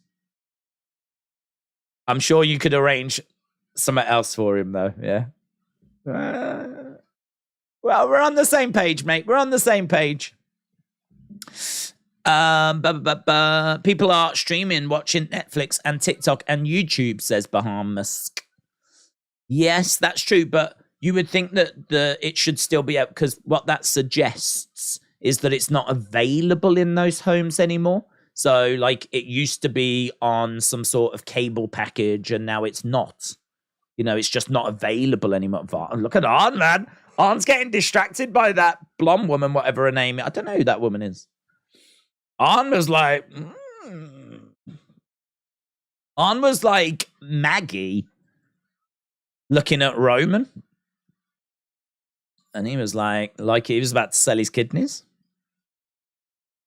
Right, there's lots of interference here. Arn's on the edge of the ring. You're out. Whoa, hang on, you're out of there. And there was none of that. What's this? Arn stepped in the ring.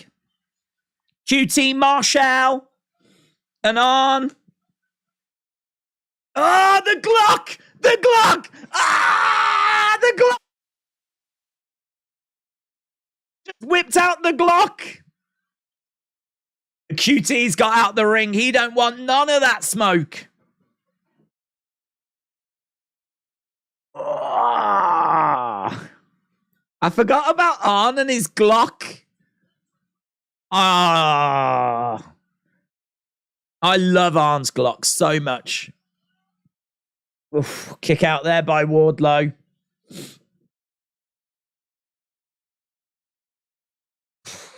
He got his Glock out. He got in the ring and he got his Glock out. Wardlow. Bang. Power bomb to Powerhouse. So, was this the chess that Arn was talking about? You've been playing checkers. Now we're going to play chess, because I am going to get in the ring and I'm going to get my Glock out, right? Because there's been no one else that's... Well, I suppose Penta came down. Penta came down. Is that some sort of union? So we've got a new TNT champion. Wardlow has defeated Powerhouse. Be careful, Wardlow. Be careful. Arn's in there. He's holding up his hands. At any moment, he can get that Glock out. We've got a countdown. Is this Dark Order? Christian K. I have no idea who's in. I don't know entrance music. I don't know graphics. Here is Luchasaurus and Christian Cage. In my head, that was Dark Order.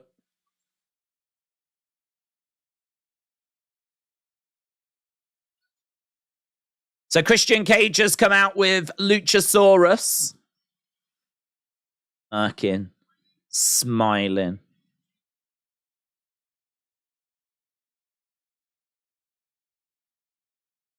TNT title's a joke. Hot potatoed like crazy. Daze can put his Glock out on me. Listen, if you come anywhere near me, I promise you, I am getting my Glock out.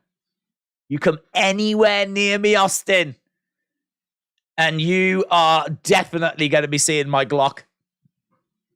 100%. Right, we're backstage with MJF, Sammy, and Renee. Gosh. You're like, we've got on the wrong foot. I've always kind of liked you, said MJF.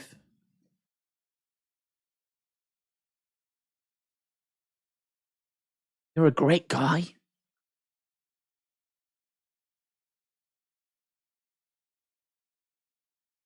I heard what you said tonight.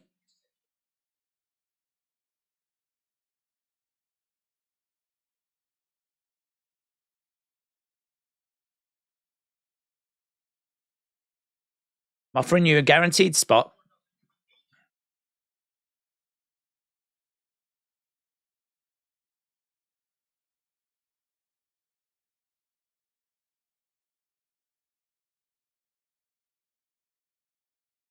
He said, I'll give you a shot at the title. All you got to do is lay down.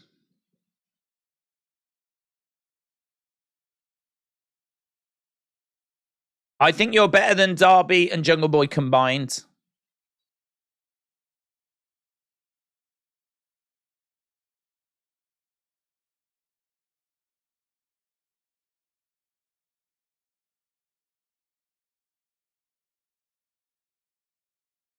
I mean, I'm offering you a main event spot at a pay-per-view. A blank check? Don't understand. I don't get this.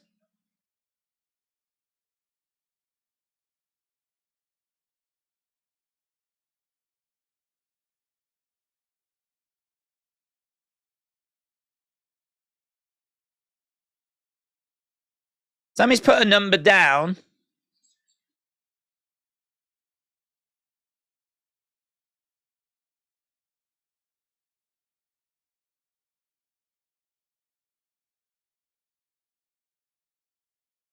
Friends, hug. I don't get this. I don't understand what's going on. I don't know.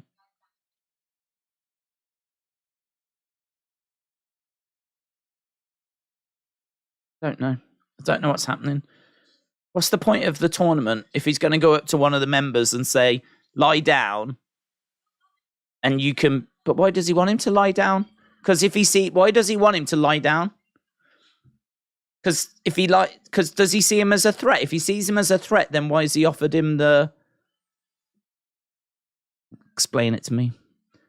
Explain this to me. Someone explain this to me. Come on. This is your time to shine. This is your time to shine. Tell me why we've just done that. Right, here's Switchblades. Switchblade Jay White versus Komander. So we're starting the second hour. It's a bribe. Lie to him. It's a bribe. Lie to him. That's the reason. A blank check was added to the main event.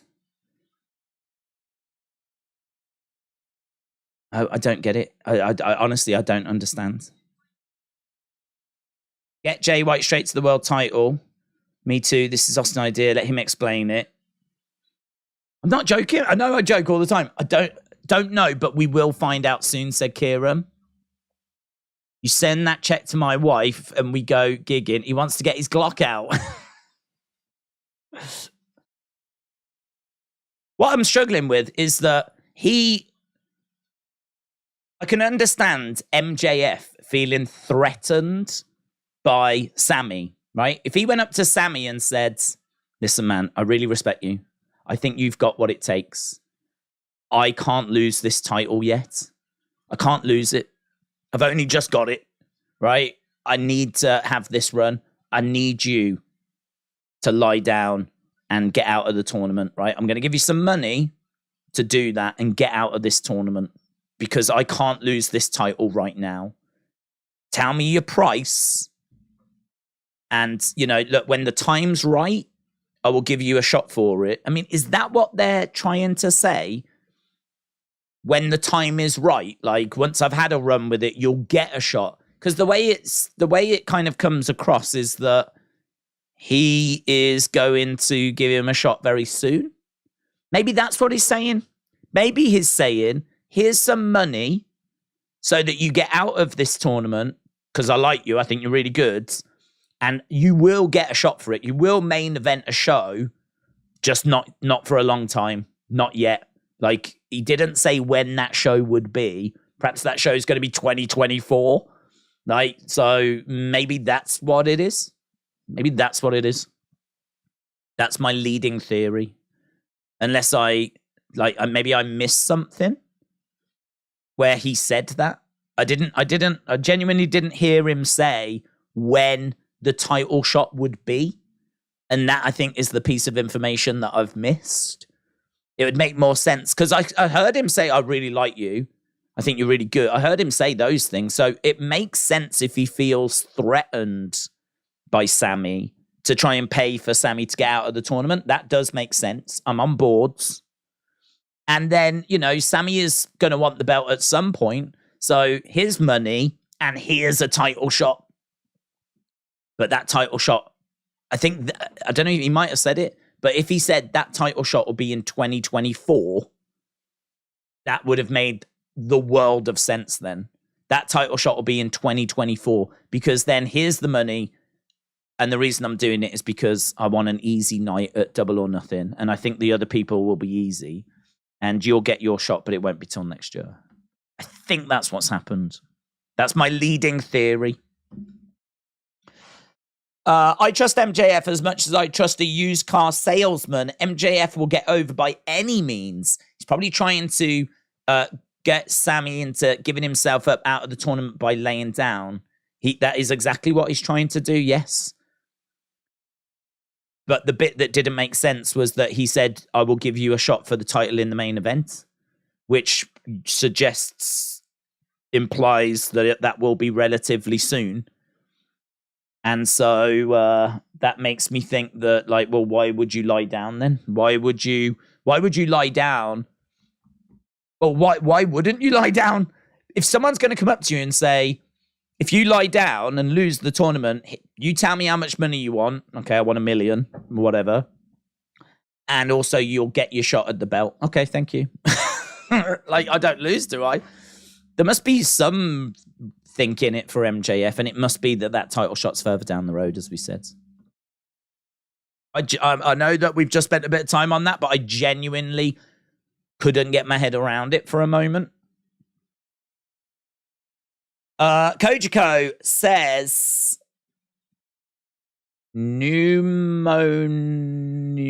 ultra microscopic pneumono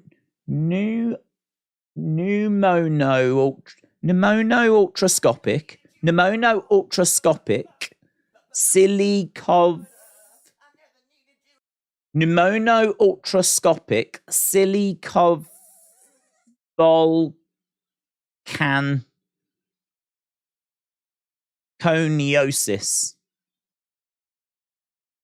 pneumultroscopic silicovolcano pneumultroscopic. We're gonna get there. I got nothing else to do. Pneumultroscopic silicovolcanoconiosis. Coniosis. That's a long word, isn't it? What does that mean? Right, we've got Sean Spears watching from ringside. It's an invented long word said to mean lung disease caused by inhaling very fine ash. It's a 45-letter word coined in 1935.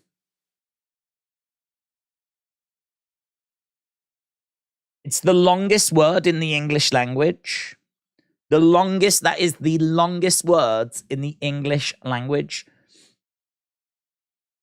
Pneumonotra. It's addictive actually to try and say it. Pneumo-ultra microscopic silicovolcanoconiosis. I don't know if I'll ever get there actually putting it together. Pneumo ultra micro silico volcanoconiosis. Ah, there it is. There's a breakdown. There's actually a Wikipedia page for it. Pneumono ultra micro silico volcanoconiosis. Boom, that's it. That's how you break it down. You break it down into 7 little sections. Yeah, that's worth looking at. That's interesting. There's a Wikipedia page for it. I like that. That's good. Kojiko, you've come back with a bang there, buds. Back with a bang. I've just put it in the chat for people. Boom. Days needs to go to a medical facility. Mitchell said, I've been using that word since 8th grade to impress girls. Oh, they love it. If there's one thing I know about girls, they are so impressed with long words. It's nothing I love more than being in a club, going up to a young lady going, all right, darling, pneumono ultra micro silico volcanoconiosis. And they go, wow. Can I buy you a drink? Banging night. Right. Chop coming in by Switchblade. We're underway with Switchblade and Komander. I thought the train station in Wales was the longest words. This must be a newer word that took the throne. I don't know, actually. That's a place name, isn't it? I mean, I suppose in a way it is a word. But it's not a word that I think... That is a word that won't mean anything. That's a place name. Whereas this is a word that I believe has a meaning. So perhaps this is the longest word that has a meaning. And that's the longest word, but that is the word that has that's a place name. I actually don't know how many letters are in both words to know which one wins. But yeah, there is that place in Wales, which is, I've been there. I think a lot of people in the UK tend to, at some point in their life, have their picture taken by that train sign. I mean, I don't know where that picture is anymore, but... Duck underneath by Komander. Kick. Down goes Switchblades. You're just showing off now. Kojiko. You've tasted a bit of success and you've got greedy. Komander walking on that top rope. Springboard moonsault to the outside, lands on Switchblade. Switchblade chucked into the ring. Sean Spears watching on. Komander. 10. That's a 10. That's a 10 out of Sean. It's a 10 with his laminated signs. Komander again walking that top rope. Going for the cover on Switchblades. And shoulder up. Alfie said, 1 to 100. How many women does that get you weekly? Yeah, Mitchell. 1 to 100. How many women does that get? I mean, I've got a feeling the number probably isn't mentioned in the 1 to 100 parameter.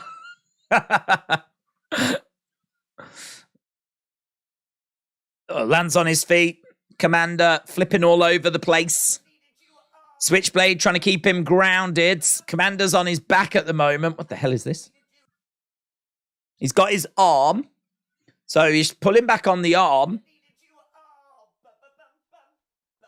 He manages to get out of it. Oh, suplex. Komander down. Komander down. Komander down.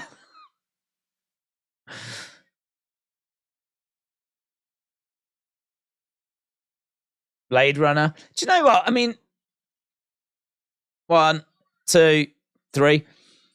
I think that's a bit of a problem in regards to the high flyers. They do all these big, impressive moves. They do all these big, like, you know, flipping in the air and everything.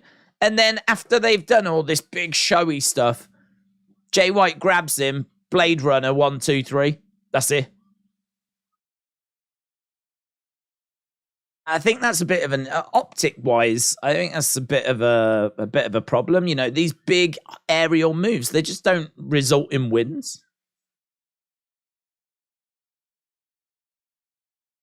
and then Jay just does a Blade Runner, and it 1, 2, 3. Thanks, that's it. Done.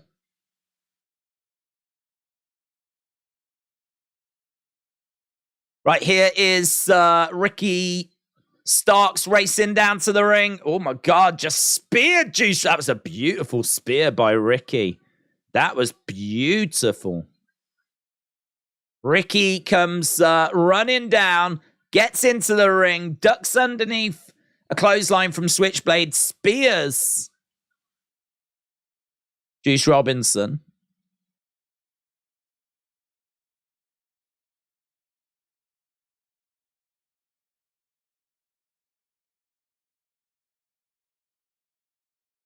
Okay, here's FTR. We're just seeing Briscoe being attacked. That happened earlier today, FTR.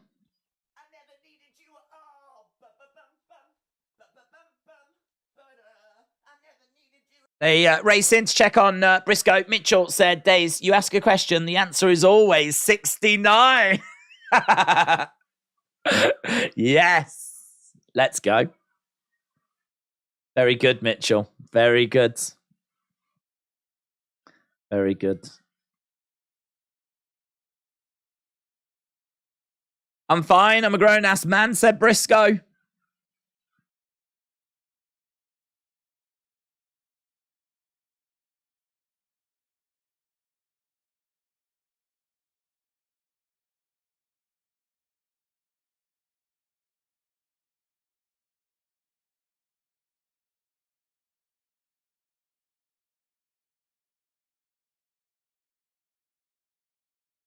You boys are better whoop some ass. So we've got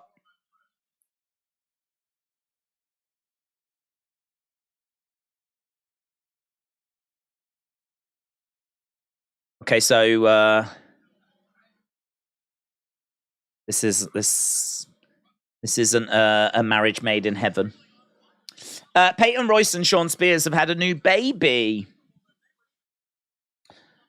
Well done to them.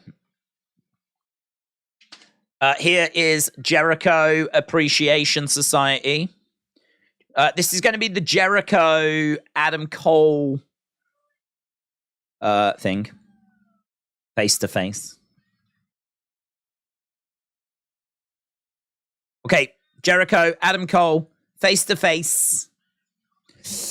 No one wants to put anyone over in their segment, said James. I really was enjoying the show. I do worry already about how we're presenting Switchblades. Putting him in a match with Komander's fine, but I don't know. I mean, Sean Spears like scoring it from ringside is a bit cringe. And Ricky Starks coming down is fine, but like, I think if you're gonna do like Ricky Starks. I mean, I don't know. Are we doing Ricky and Sean? just a bit worried. You just sort of think, like, you should be really mixing it with some top names and not messing around with Sean Spears, who hasn't been presented very well for a long time. I mean, Sean Spears is just dark fodder. Komander can't buy a win in AEW. I think tangling with Ricky is fine. I got no problems with Jay White, Ricky. I think that could be a really interesting match. I just think how you tell the story is, just a little bit worried about it. Just a little bit worried. If you look at the likes of Miro and you look at the likes of Andrade and you look at the likes of some of the big names that they've brought in and how they just have not capitalized on their potential, you just don't want to drop the ball with Jay White. You've got such a gift to sign Jay White. Such a gift. He should be presented as the flipping king. He should be presented as the missing piece. He should be presented as the guy that's going to take you love CM Punk. Well, here is Switchblade Jay White. The whole wrestling world knows that WWE were interested in him. And, it's not often that AEW beats WWE to signing someone. Normally they're picking up people that WWE have released, let go. Or, they've managed to get in there when they first started and picked up, say, MJF before WWE, got to him, saw his potential. So I just worry a bit about that segment. And then, the FTR little backstage thing, whatever, I'm not bothered. But now we've got this. I mean, this could be good. Jericho, Adam Cole, baby. Let's go. Coach Coat said fear of number 13 is called triskaidekaphobia. Triskaidekaphobia. Flip. Thank you, Kojiko. Triskaidekaphobia. Cole, baby. We got to remember AEW is Kenny Elite's idea, quote, quote. To me, looks like NWO stuff all night, said James. Adam Cole, baby. This is the way I play. I just watch 2 shows and I enjoy it. Every complaint that you have is literally holds a mirror up and is WWE. You think they're pushing their young talents.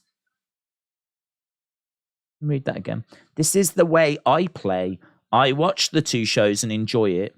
Every complaint you have is literally hold a mirror up and is WWE. You think, hang on, we're saying that anything we say that AEW are doing wrong, WWE are doing wrong as well. Is that what you're saying? Could be an interesting topic to explore. People keep saying AEW has all the talent but doesn't push it, and WWE doesn't. When both shows I have the same problem, it means that's the business. What talents are WWE not pushing? I suppose you can make the argument that Roman has took the titles away, which is keeping Seth a little subdued and AJ a little subdued. But we've said that we think, I said long ago, they should have separated those belts. To be honest, I don't know that that's a fair criticism. I think to say, oh, you can't complain about you can't moan about AEW because WWE are doing it wrong as well. That's a weird counter argument, don't you think?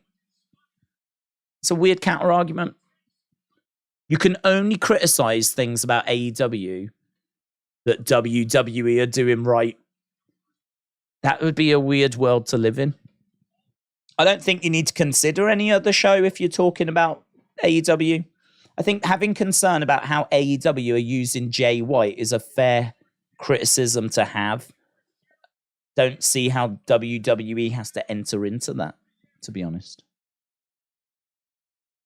Interesting, though. As I said, you could have a very interesting conversation about it if you wanted to compare the two. Right, we've got Adam Cole in the ring. I love Adam Cole, said WWE AEW fan. Chill Dude said, do all the women send him to the local medical facility? Who? Handshake between Adam Cole and Jericho. Jericho has got spikes all over his jacket. All over his trousers as well. If he gets knocked down, he's in real trouble. Because he's going to get stuck to the ring. He won't be able to get back up.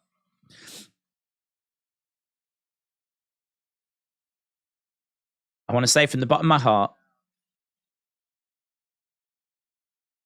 I have zero respect for you. I want to say this from the bottom of my heart. I have zero respect for you.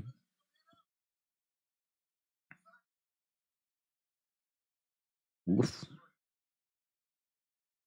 Arrogant SOB.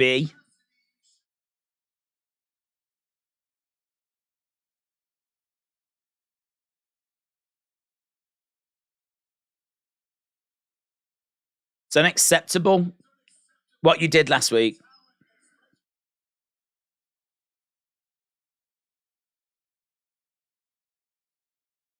You're lucky I don't slap your dumb face right here, right now.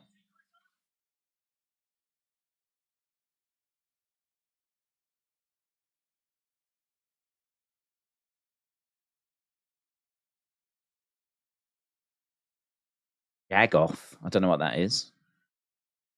We and people here in Pittsburgh think you've been a real jag off, which must be a sports reference. I think they're chanting jag off.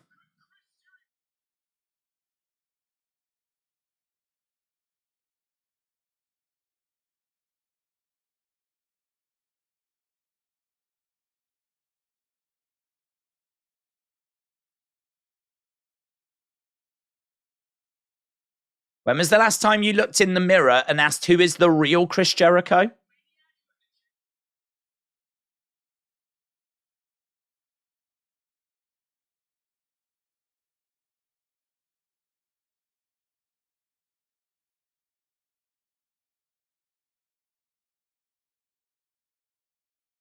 Know who I think the Chris Jericho is? Real Chris Jericho. I think is an insecure, stupid idiot.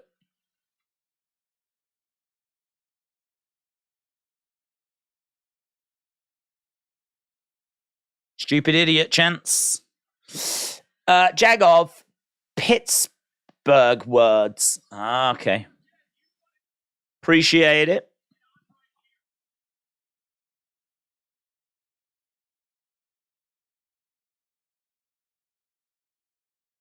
You wanted my attention. You've got it. So Adam Cole steps up to Jericho.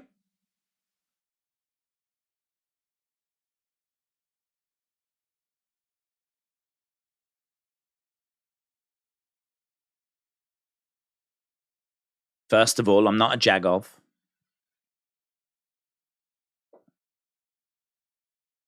Crowd think he is. Cord cutting has accelerated rapidly. Scripted programming isn't cutting it. People continue cancelling monthly subscriptions. Raw has proven live sports is king.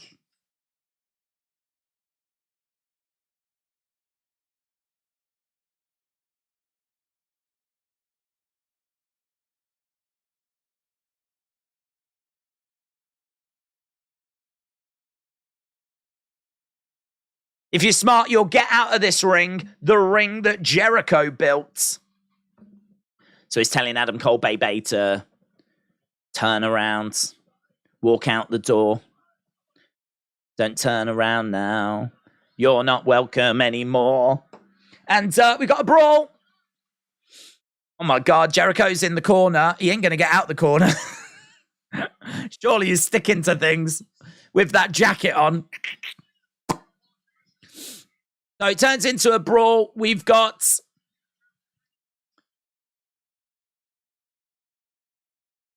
A 2-on-1 beatdown right now. Oh, Britt's coming down to even up the score. We've got a pillar in the ring. She grabs Jericho, pulls him off. DMD. DMD. She slaps Jericho. Oh, now the Outcasts have come out.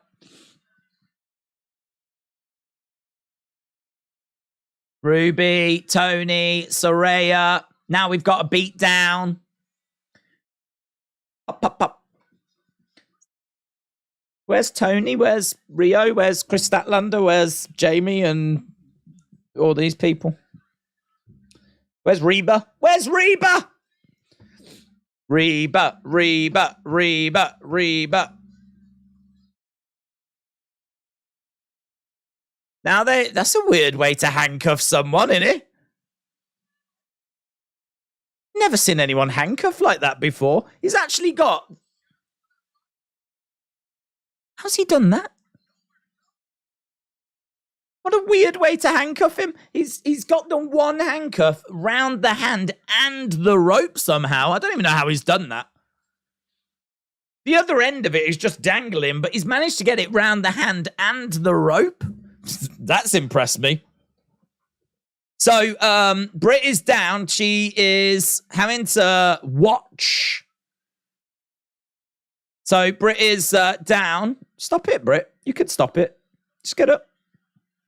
Someone help these people. Where's Jamie? What a bad friend. Oh, Saraya nailing Britt.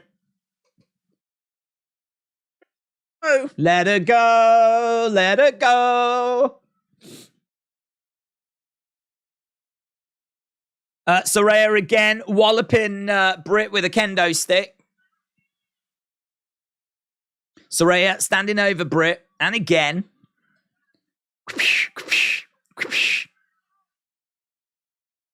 So it's Adam having to watch Britt getting beaten up with a kendo stick. I like Jericho and Saraya working together again, you know. I like them two working together. I like Saraya and Jericho as some sort of union. And there, look, they hug, they embrace. Look, Jericho and Saraya.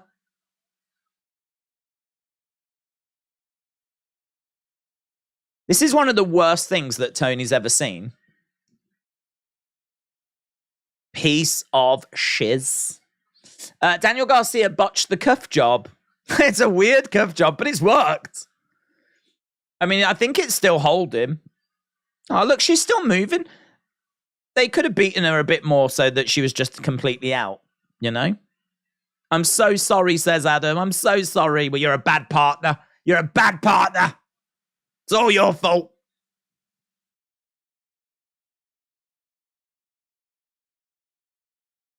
I don't know why Adam's apologising. Britt was the one that came down. He didn't tell her to come down. She came down of her own accord. It's not your fault. Where's Reba? Where's Jamie? This is why we have things like therapy, says Alfie. Because people like this have got anger issues. Handcuffing a man and then beating his wife. Did Tony book this show using AI, said Chill Dudes. I mean, I think I really enjoyed the first hour. I do have concerns about Switchblades. I thought that segment was okay. I do question Jamie not coming down. But I'm sure we'll get an answer on that.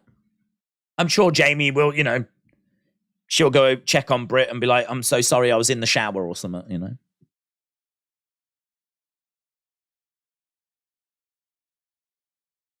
Right, we're carrying on now. We're going to the sixth person.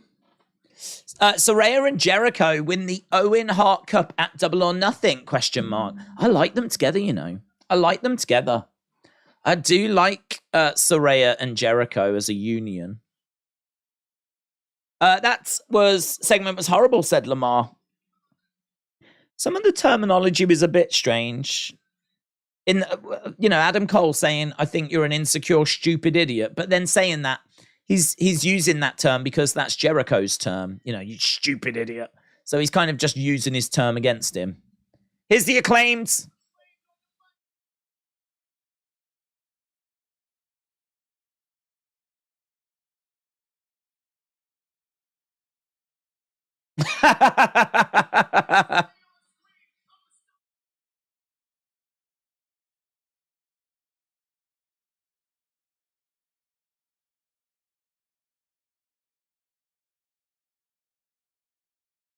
I think he said something like, "I'm gonna hit you so hard, we'll take the taste of Jericho's penis out your mouth," or whatever. And then also talking about, I haven't really heard about the Bud Light thing, but he said, "We'll drop you quicker than the Bud Light stock," or whatever. What's the Bud Light situation then? What's going on with Bud Light? What have they done? Conservatives push wild conspiracy that Bud Light is being run by the CIA. What? Hey? F that. Country singer smashes Bud Light can on stage. What is kicking off, man? What's happening what are you lot up to in America, eh? What are you lot doing? What are you lot doing in America? How have you got upset with Bud Light? Bud Light's trans advert in oh, okay. It's the political stuff, yeah. Ron DeSantis said the beer maker was part of a wider corporate America movement trying to change the country. "I had this super clear mandate," said Bud Light's enthusiastic new vice president, Elisa. She outlined her vision for the company of America's most popular beer. I feel like this is going to be quite in-depth, quite political, quite controversial. I'm surprised they went there in their rat. I only know. I heard. I saw it was trending Bud Light, but I didn't know why. So I'm surprised that they've mentioned it in their little hip hop moment. Trump Jr. calls for an end to Bud Light boycott. Oh, he wants it to end. I don't know why. I thought he would be stoking the flames of it or whatever. Perhaps he likes Bud Light. Perhaps he's a fan. No, guys, come on. Not Bud Light. I enjoy a good Bud Light of an evening, so can we not go after them? Trans panic outcry over Bud Light and Nike's use of Dylan Mulvaney. Budweiser released patriotic new ads featuring its Clydesdales and American landmarks. Don't know. I don't know. I don't quite understand. Don't get me wrong, I love Americans, but the stuff I hear coming from the country really gets me questioning life. Bud Light is a huge Republican donor. Has this only just been discovered or something? Was this not known? Seems to be some trans advert that's upset people from what I've just seen, but I have not looked into it enough, to be honest. But either way, it was referenced in the Acclaimed rap. And then there was a big cheer for someone, which I'm guessing was a local sports star. And I like we'll knock the taste of Chris Jericho's penis out your mouths. That was pretty funny. I always like the Acclaim. They're always... It's interesting, do you know what I mean? Like, that Bud Light thing, I didn't really know about it, so, like, I can look into that now, and, like, it's funny, it's educational. I basically, now... Where do you get your news from? Because I now exclusively get all of my news from the Acclaimed raps. That's where I get my news from. I don't know of anything that's happening in the world until a Wednesday, when the Acclaim come down and basically fill me in on all the big stories I need to know. That's where I get my news from now. A lot of people get their news from Twitter, TikTok, Yahoo, BBC. Love BBC. Fox, CNN. I just get it all from the Acclaimed and their raps. Imagine the kind of celebration that Jericho and Saraya could have on TV. Let's go. Bud Light is beer, beer, beer, beer. It is. And, well, actually, let's have a look at their stock. Can I see what Bud Light stock is? Bud Light won't have its own stock, will it? Will it just be Budweiser stock? Budweiser stock.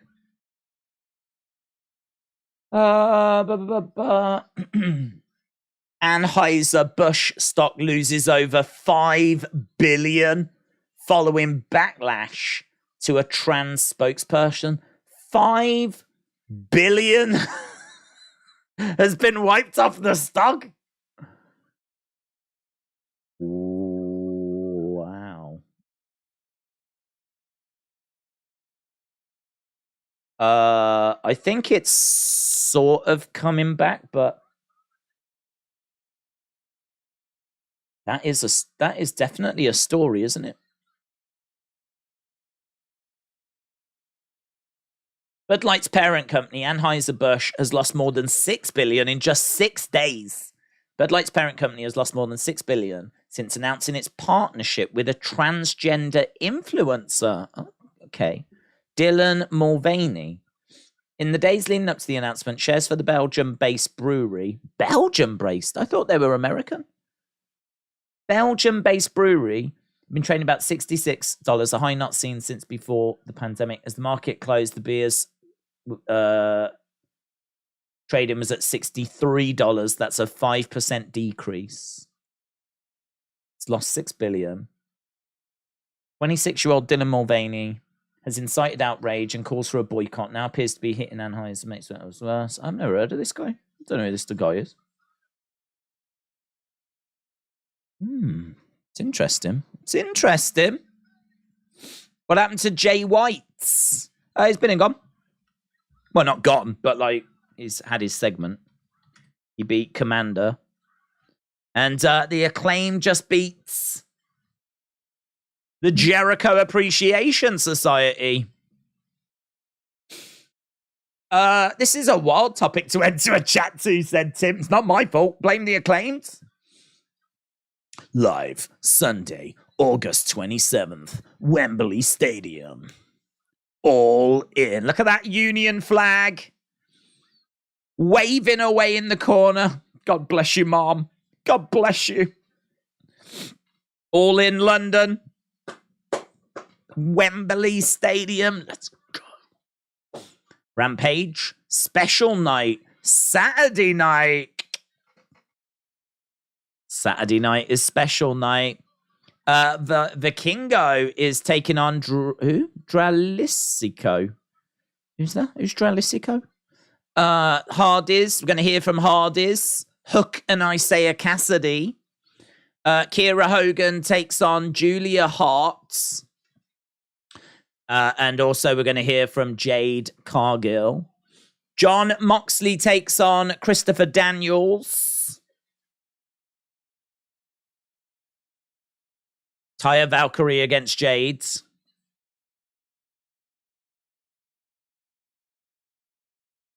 Next week, that is on Dynamite. Next week, Taya Valkyrie against Jade Cargill. Four Pillars tournaments. The winner of Jack Perry and Sammy will face Darby Allin next week.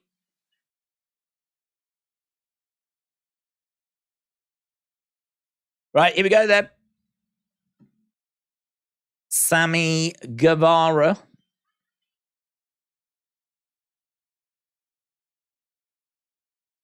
Accompanied by Ty Mello. Boo!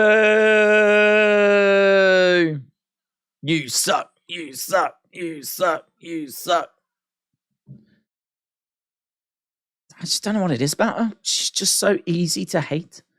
I have no idea what it is.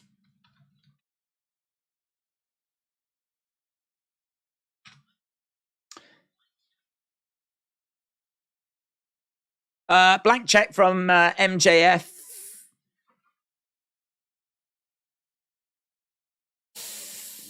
Right, commercial break. Jeremy said, long day of wrestling, Ring of Honor, Dynamite, Rampage, all happening tonight. Hey, Rampage isn't on tonight, is it? And what, are you catching up with it?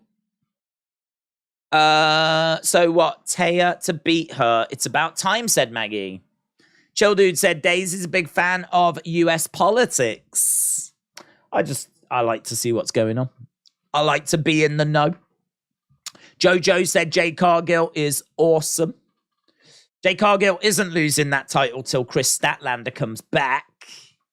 James said, did they do it like that just to have four-way tells you a better story? 1,000 wins Jade Cargill. People are behind Jade Cargill. Right, we are at commercial break. I think the final commercial break. I don't know. I don't want to say that. Don't know. Might be. I can explain the Bud Light thing, but I choose to avoid it, says Rick. Might be wise. Once you start straying into things like, you know, hot topics like trans and whatever, can get spicy. So all we know is that people are upset with Bud. With the topic that got brought up, I must ask, do you support trans rights? ? Do I support trans rights? My feelings on it are that people should be free to do what they want to do. I mean, it's their body. They're not hurting anyone.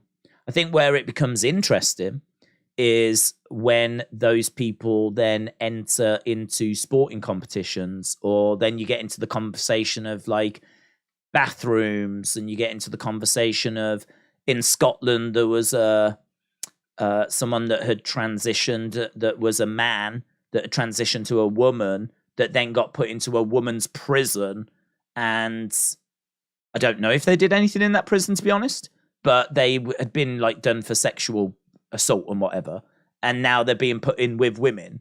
So all of a sudden, you know, that's when it starts to become a very interesting conversation, because then all of a sudden it does affect other people, and it is bringing in other people. So, and to be honest, my honest answer is I absolutely support people's right to be whatever they want to be. Definitely. I mean, who am I to judge? Who am I? Right? You do you. Yeah. You do you, whatever makes you happy, as long as it doesn't affect other people. You do you. But I don't think the world has quite worked out yet how to solve some of these issues. I think these are very complicated issues. And I think there's a lot of noise and a lot of shouting. And there probably needs to be a little bit more listening and a little more conversation, so that we can try and find a way forward with some of these issues, because they're very complicated. It's not a political answer, it's just my honest answer. I think I don't think some of these things are easily fixed, because I think you are gonna, whichever way you go, you are gonna upset people. And in those kind of situations, it's difficult, isn't it? It's difficult. CSW said, who is better, Kenny or Will Ospreay? Who is better, Kenny or Will Ospreay? I've seen more Kenny. I like Will Ospreay. I haven't seen as much of him, though. Nowhere near as much, because I don't watch New Japan, but I have seen like his Wrestle Kingdom matches and some of his other matches. Yeah, I would say Kenny is the matches I prefer to watch. So I would say Kenny. But I mean, it's one of them, innit? I mean, I've seen some amazing Will Ospreay matches. I have heard, though, someone mentioned the other day, apparently Will Ospreay is struggling with injury, and he is like having to change his wrestling style. That got mentioned in the chat. So I think some of the kind of amazing matches that he's had and some of the big spots that he's been a part of, they've actually potentially shortened his career, or at least meant that he's now got to alter his wrestling style. So we are underway with our main event. We got 13 minutes to go. We got Darby Allin up in the stands. New Japan, Kenny is better, but Ospreay is better than AEW Kenny, says James. I never heard that. It's awful. I don't keep up with the news. Oh, okay. I thought we was talking about the Kenny conversation. Right, we've got Jungle Boy flipping over, looking to powerbomb Sammy. Sammy with a double stomp. Jungle Boy on the edge of the ring. Sammy goes over, so this battle going to the edge of the ring. Jeremy said he put on too much weight and he kept doing the same moves as when he was smaller. Louise said, Kenny, in my opinion, I think he is better. Days, when is Matt Hardy going to delete the firm? Said Chua. Well, we're going to hear from them on Friday, so I don't know what's going to be said there. But obviously, we've just had Jeff return as we do Spanish Fly to the outsides, which I think has probably hurt both competitors. Didn't strike me as the wisest thing to do. It's the power of Roman. 12 minutes and then it's over. When Matt Hardy going to delete the firm? Maggie said, my middle name is Confusion. Maggie Confusion Lusk. It's got a nice ring, actually. That sounds all right, you know. That's going to leave a mark, said Loopy. Wes says, live to beat Rhea in 3 months. CS Dub said, hot take, I think Will is the best wrestler in the world right now. He could be. He could be. Oh my God. Sammy just hurled Jungle Boy into the barricades, turned his back on him as well, as you saw him flip over and go into the crowds. Sammy on top of this barricades. Jungle Boy. Yeah, I thought he was going to jump on top of him. He decided not to. Chop coming in. Oof. Sammy got put on someone in the crowd. Now Jungle Boy's been put on the same person. I don't think she appreciated it. I think it was a she. I don't know. Someone was sat there and Sammy was put on their lap and they were like this. Oh my God. Chop. I mean, that's quite the experience, isn't it? That's weird little seats there, though, aren't they? Weird seats.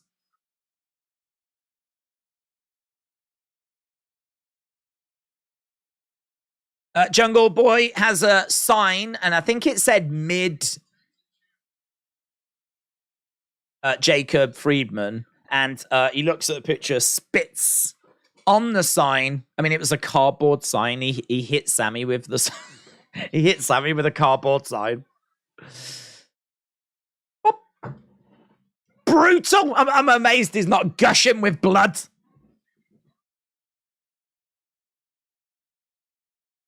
Sammy has got the knee in the back of Jungle Boy. Little quiet, this crowd's. Little quiet.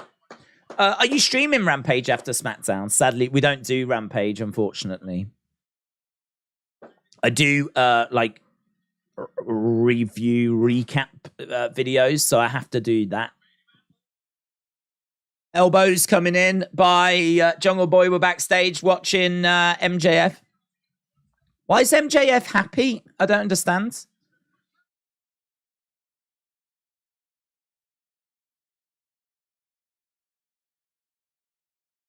Didn't MJF pay for Sammy to lose this match? So why is he happy that Sammy's winning the match? Really missed something here. I've really missed something. Will you be streaming Collision? No, we can't do the Saturday show. Saturdays are just an absolute nightmare. Jungle Boy on his feet, and he's got Sammy. Tries to hurl Sammy into the corner. Sammy goes to the outside. Top rope enziguri. But that's why we put up the ones. To the outside. He's allowed to be happy. He's the champ. These guys are going to end up like Mick Foley, unable to walk. Oh, my God. Damn. I mean, that's an amazing destroyer. And it gets... That's amazing. I mean...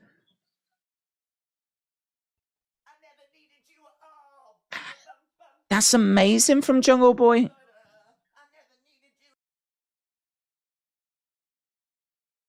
I find it so frustrating. I really do. That is an incredible move.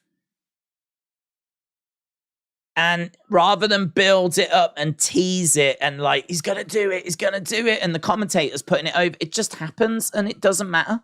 Like, we move on. Gets a 2 count, crowd are quiet. How is that not a finisher? How does that not win a match? Kick coming in by Sammy. Sammy with a cutter off the top, a Cody cutter. Sammy. Jesus.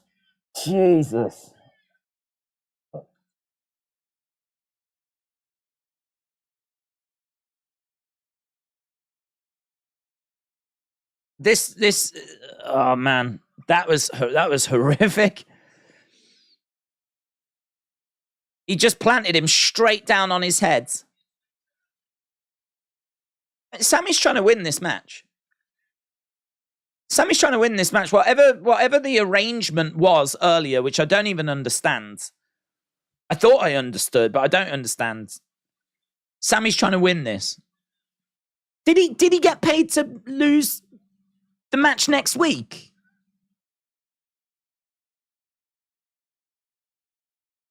Coach Co said, in an interview before his death, Michael Jackson admitted to talking to mannequins to make himself feel less lonely. Did he? I mean, I don't know why that surprises me. It was a little strange. Knee strike, down goes Sammy. Not sure, said Jojo. I don't. Man, this match, they've got all the tricks.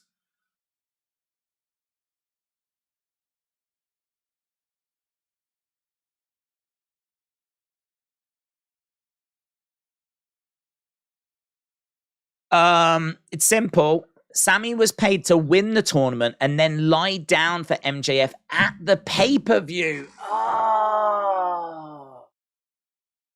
Got ya. That is not what I thought was happening. That is not what I thought had happened at all.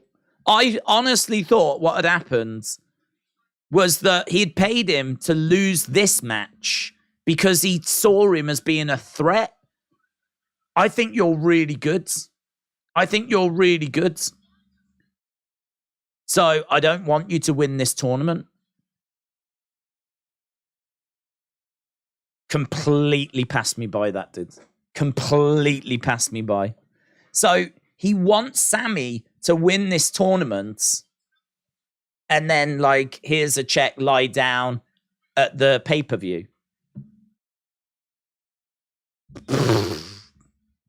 Amazing. Was here since Raw SmackDown. You're not saying none. Juan, shout out to you. James, I appreciate that explanation because I promise I'm not just saying it. I genuinely did not know. I didn't understand. This match is worse than I thought it would be, said WWE fan. Bingo. Bingo! But that explains why he is happy seeing Sammy winning.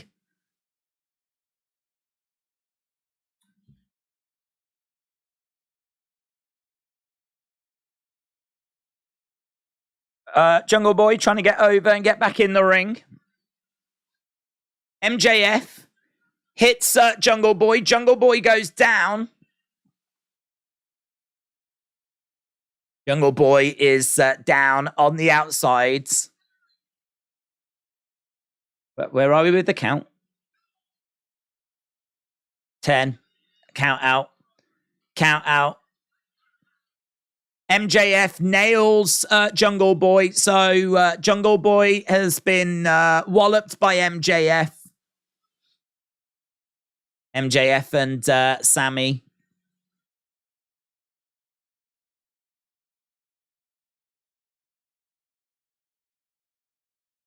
MJF is celebrating. He's got Sammy on his shoulders.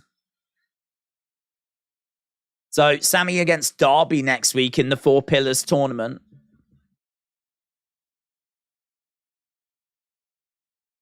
Darby watching on. Sammy has got the title in his hand. Sammy has a look at the belt.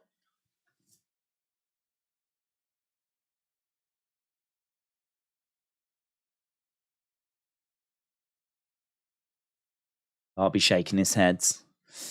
Better than you. Go on, MJF. Kick the bleep out of him.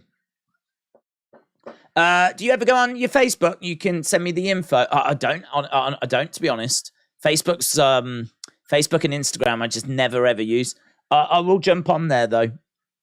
I haven't been on there in a while. Sometimes I do put some posts on there, but to be honest, I just use Buffer for that, which is like software that connects your Twitter and your Facebook, so you can put something on Buffer and it just automatically sends it to both. So I don't actually go on there. But I will, Justin, I will. Bray talks to mannequins, said Chill Dudes. Tim said it's over. No, Barry Horowitz. That count should have been restarted, said Travis. As always, shout out when you read my comments, says Wan.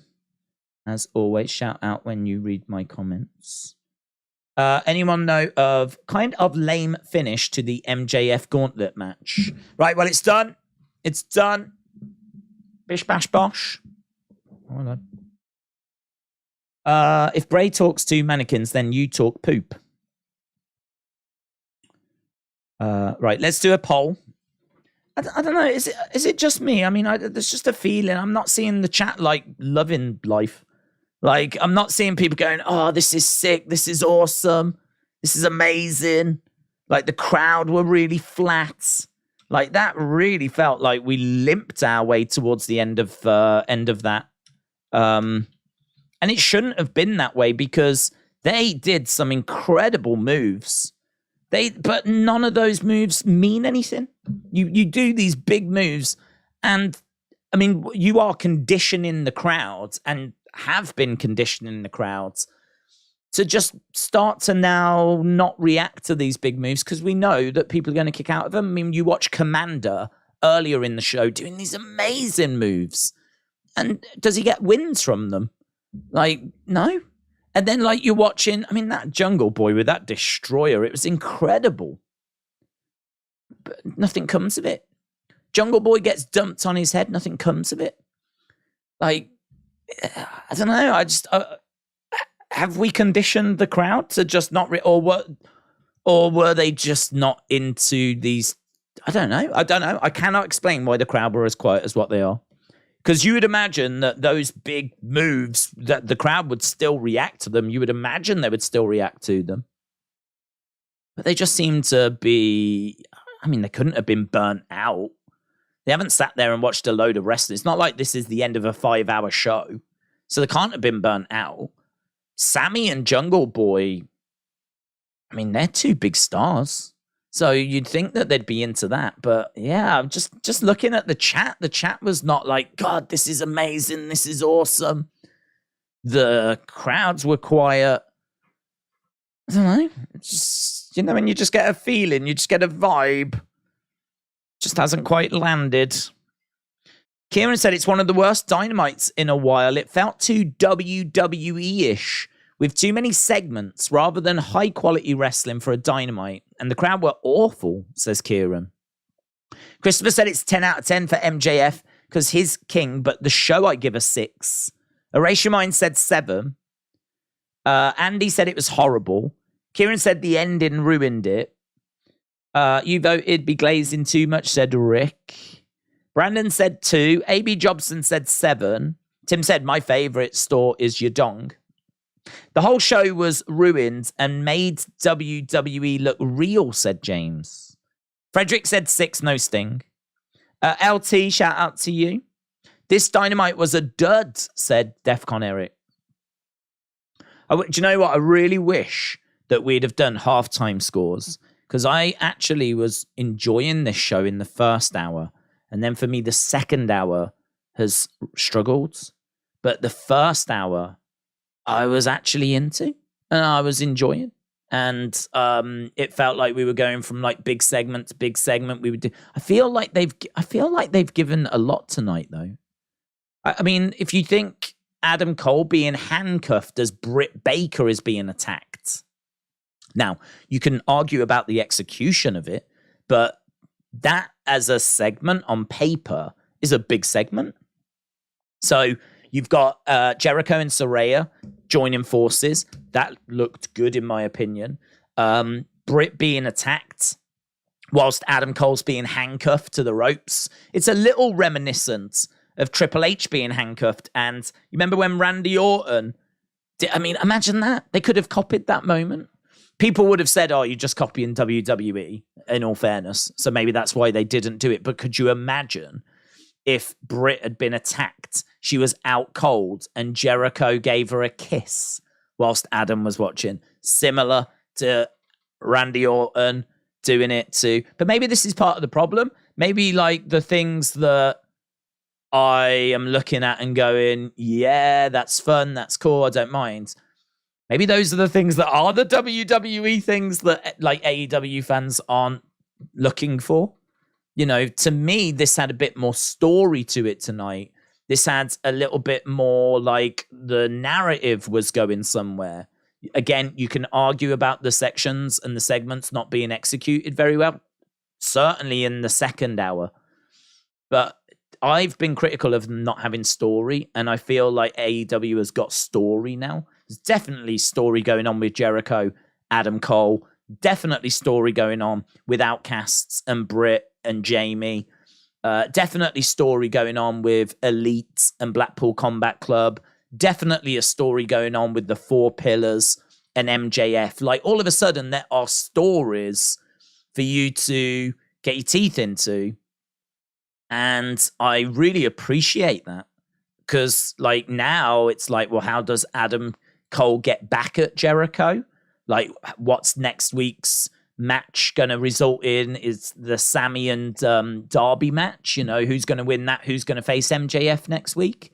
What's next for Jay White and Ricky Starks? I mean, I've got my concerns there a bit, but what's next in that story? What's next with Blackpool Combat Club, Takeshita joining up with the Elite? Like, there are definitely things that have happened on this week's show. But I can't escape the fact that some of the execution maybe wasn't quite right. The crowds at times were a bit subdued, and it does seem like a lot of you just weren't feeling it. I went 7.5, said Mitchell. Crowd stunk. What about you? I don't know. I mean, I enjoyed the first hour. Second hour, I think, brought down my score. I thought the crowd were great for Britt and all of that, but they would just, they might as well have just got up and left for that main event. They were so good for that women's match, though. So good. But yeah, they were so quiet for a lot of the rest of it. I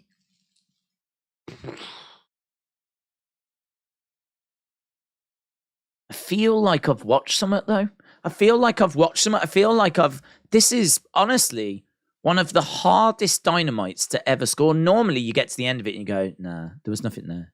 There was no story.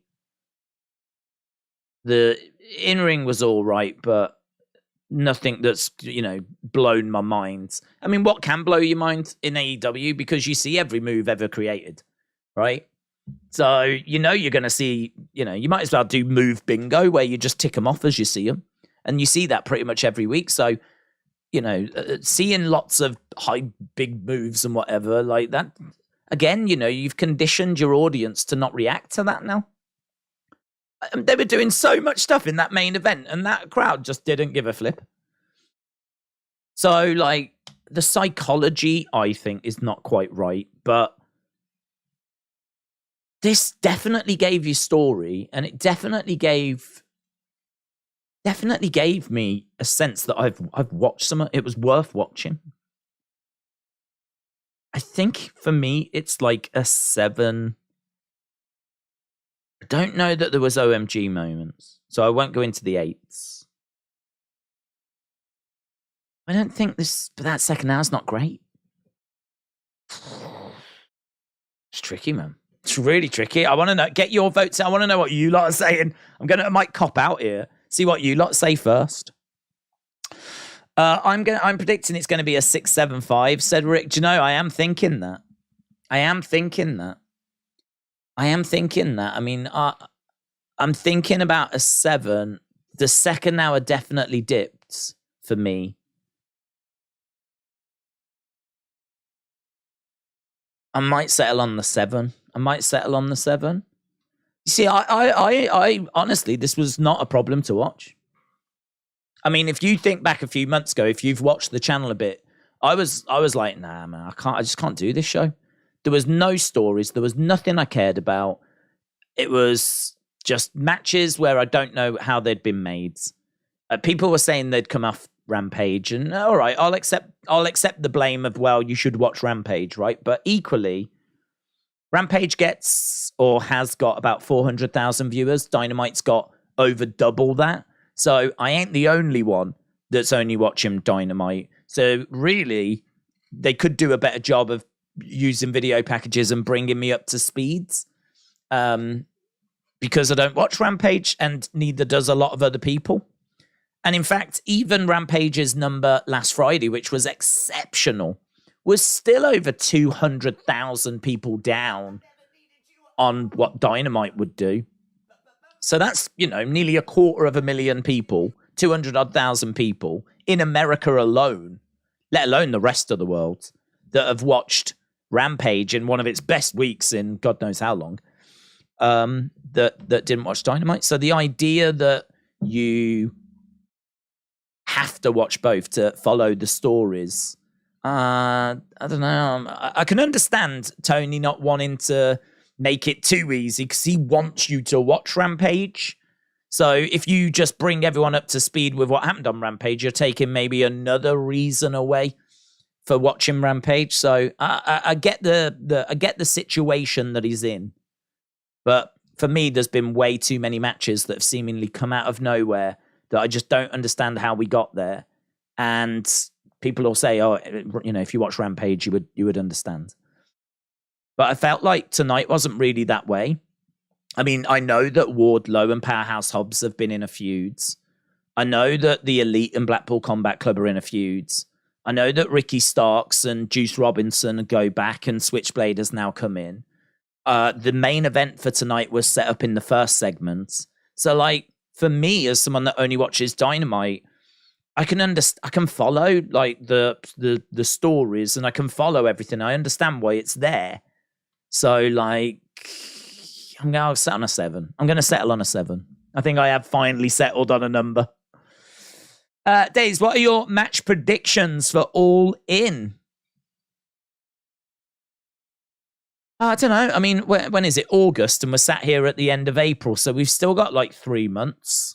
So I don't know. I mean, it would just be pie in the sky, wouldn't it, at this point? Whether we're going to do Elite and Blackpool Combat Club for the summer and do it and have it like blow off at All In, we could do. I really think they'll get Okada. I really think they'll get some New Japan stars. I think they'll get Mercedes. So I think there's some extra pieces that are going to be introduced into this. So that makes it hard as well. So, you know, you could certainly look at the current. It'd be easy to look at the current stories and say, well, we'll get, you know, Jamie, Chris Statlander, Britt Baker against the Outcasts. We'll get Blackpool Combat Club against the Elite. We'll get a Four Pillars Fatal 4-Way. Like, you could easily do that. But I think we're going to get CM Punk back. I think we'll get Mercedes Moné. I think we'll get Okada. Maybe they go and pick up Goldberg. Maybe. So, yeah, there's definitely a few things I can see being introduced which could change the landscape. I think CM Punk MJF, we could see some along those lines. CM Punk MJF. I would love Omega Okada. For me, that is a generational match. It's a match that is so iconic of this generation. I mean, honestly, I've said before, I really think that like Flair Steamboat for this generation, for me, if someone was to go, what's like the most important match of this generation? What's the match that like you really think people have to see or is kind of ground zero, if you will, for this generation? I think I would say Omega Okada. Omega Okada, it just seemed to change so much. It just seemed to really like I don't want to say introduce New Japan. New Japan's been around for ages, but I think that really did bring guys to New Japan from the West. More eyes that were watching than before. And, you know, you as said before, you can trace a line then because all of a sudden that exploded Omega's popularity. All of a sudden more people are watching New Japan. As a result, they're seeing the Bucks. And so all of a sudden, you know, Omega and the Bucks and Bullet Club then getting into Hot Topic. You know, all of this comes after that match where, you know, all of a sudden wearing the Bullet Club shirts becomes cool. Like that was after. I think people were wearing them anyway, but, you know, I've said before, like wrestling fans like to be in on the know.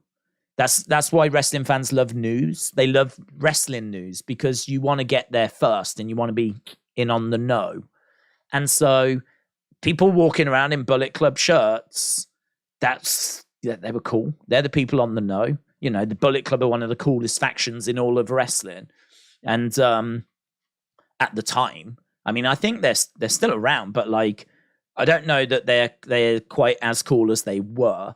But, you know, back then, I mean, Bullet Club was so cool. And then, like, you had, you know, the Kenny design, you had the Young Bucks design. Everyone had their own slight design for that shirt, just a variation of it.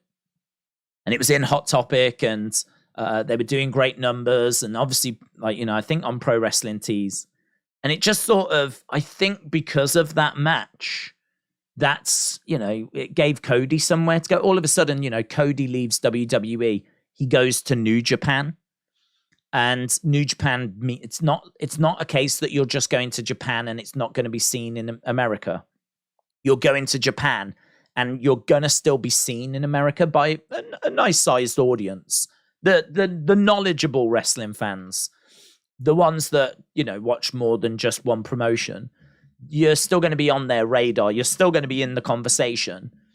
And all of it, there's more reason for, like, you know, the YouTube channels to talk about it as well. So all of a sudden, you know, you're starting to see more exposure, more conversation about Wrestle Kingdoms and all that kind of stuff. I think that was big because you got to remember, I mean, it was Impact and WWE. There was no AEW. So you had, like, Ring of Honor, Impact, WWE.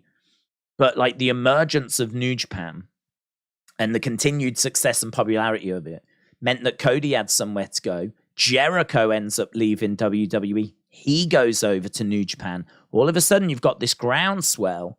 And because of that, they do All In. They have Toni. And out of that becomes AEW. And I think you can trace it back to Omega Okada. I think Omega Okada is a key moment in the history of AEW, because I think that that match, arguably the two best wrestlers in the world at that one point colliding at Wrestle Kingdom. They went on to have 3 matches. I think they may have had more actually, but there's a trilogy, isn't there, that kind of people hold in high regards. And those matches, that for me is a key part of the history of AEW. And you can go back before that, because of course before that you had AJ there. That was a big thing. You had Finn there, but I do put a lot of stock in the Okada Omega thing, and I think that to do that at Wembley, I think would be massive.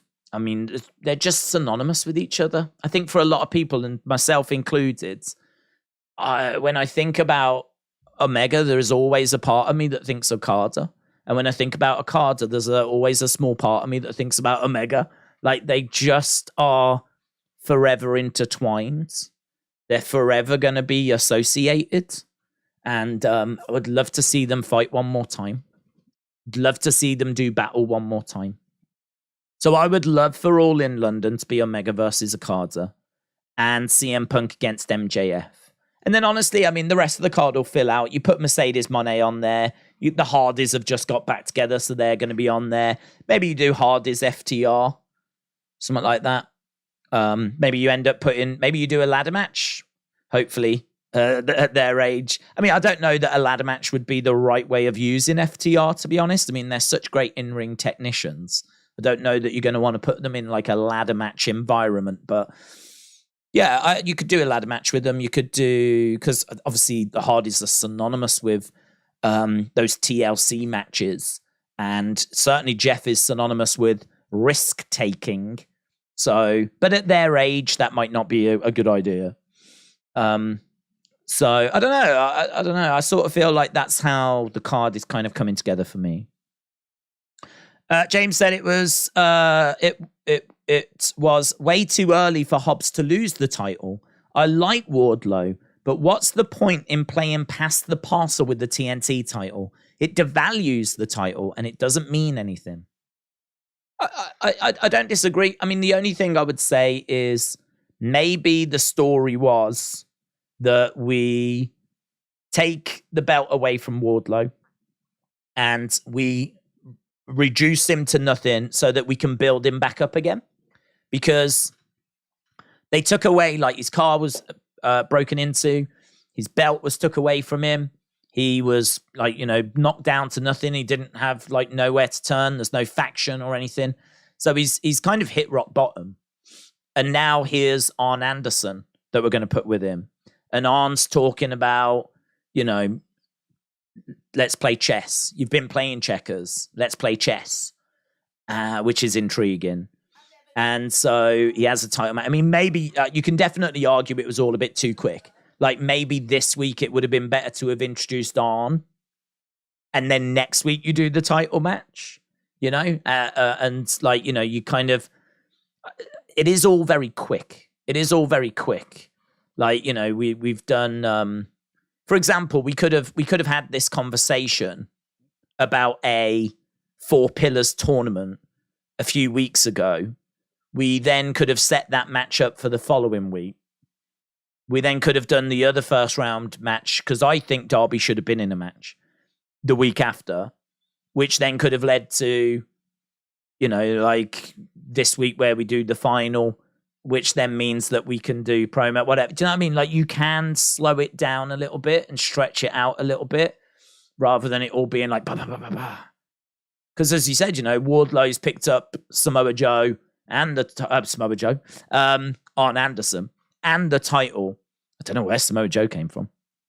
Where is Samoa Joe, actually? But he's picked up Arn Anderson and the title in the same night. So I do agree, hot potato in it around probably isn't the best idea, but Maybe they just wanted to knock Wardlow down to then build him back up. But because it's all done so fast, it all feels like it's hot potato rather than just, let it breathe.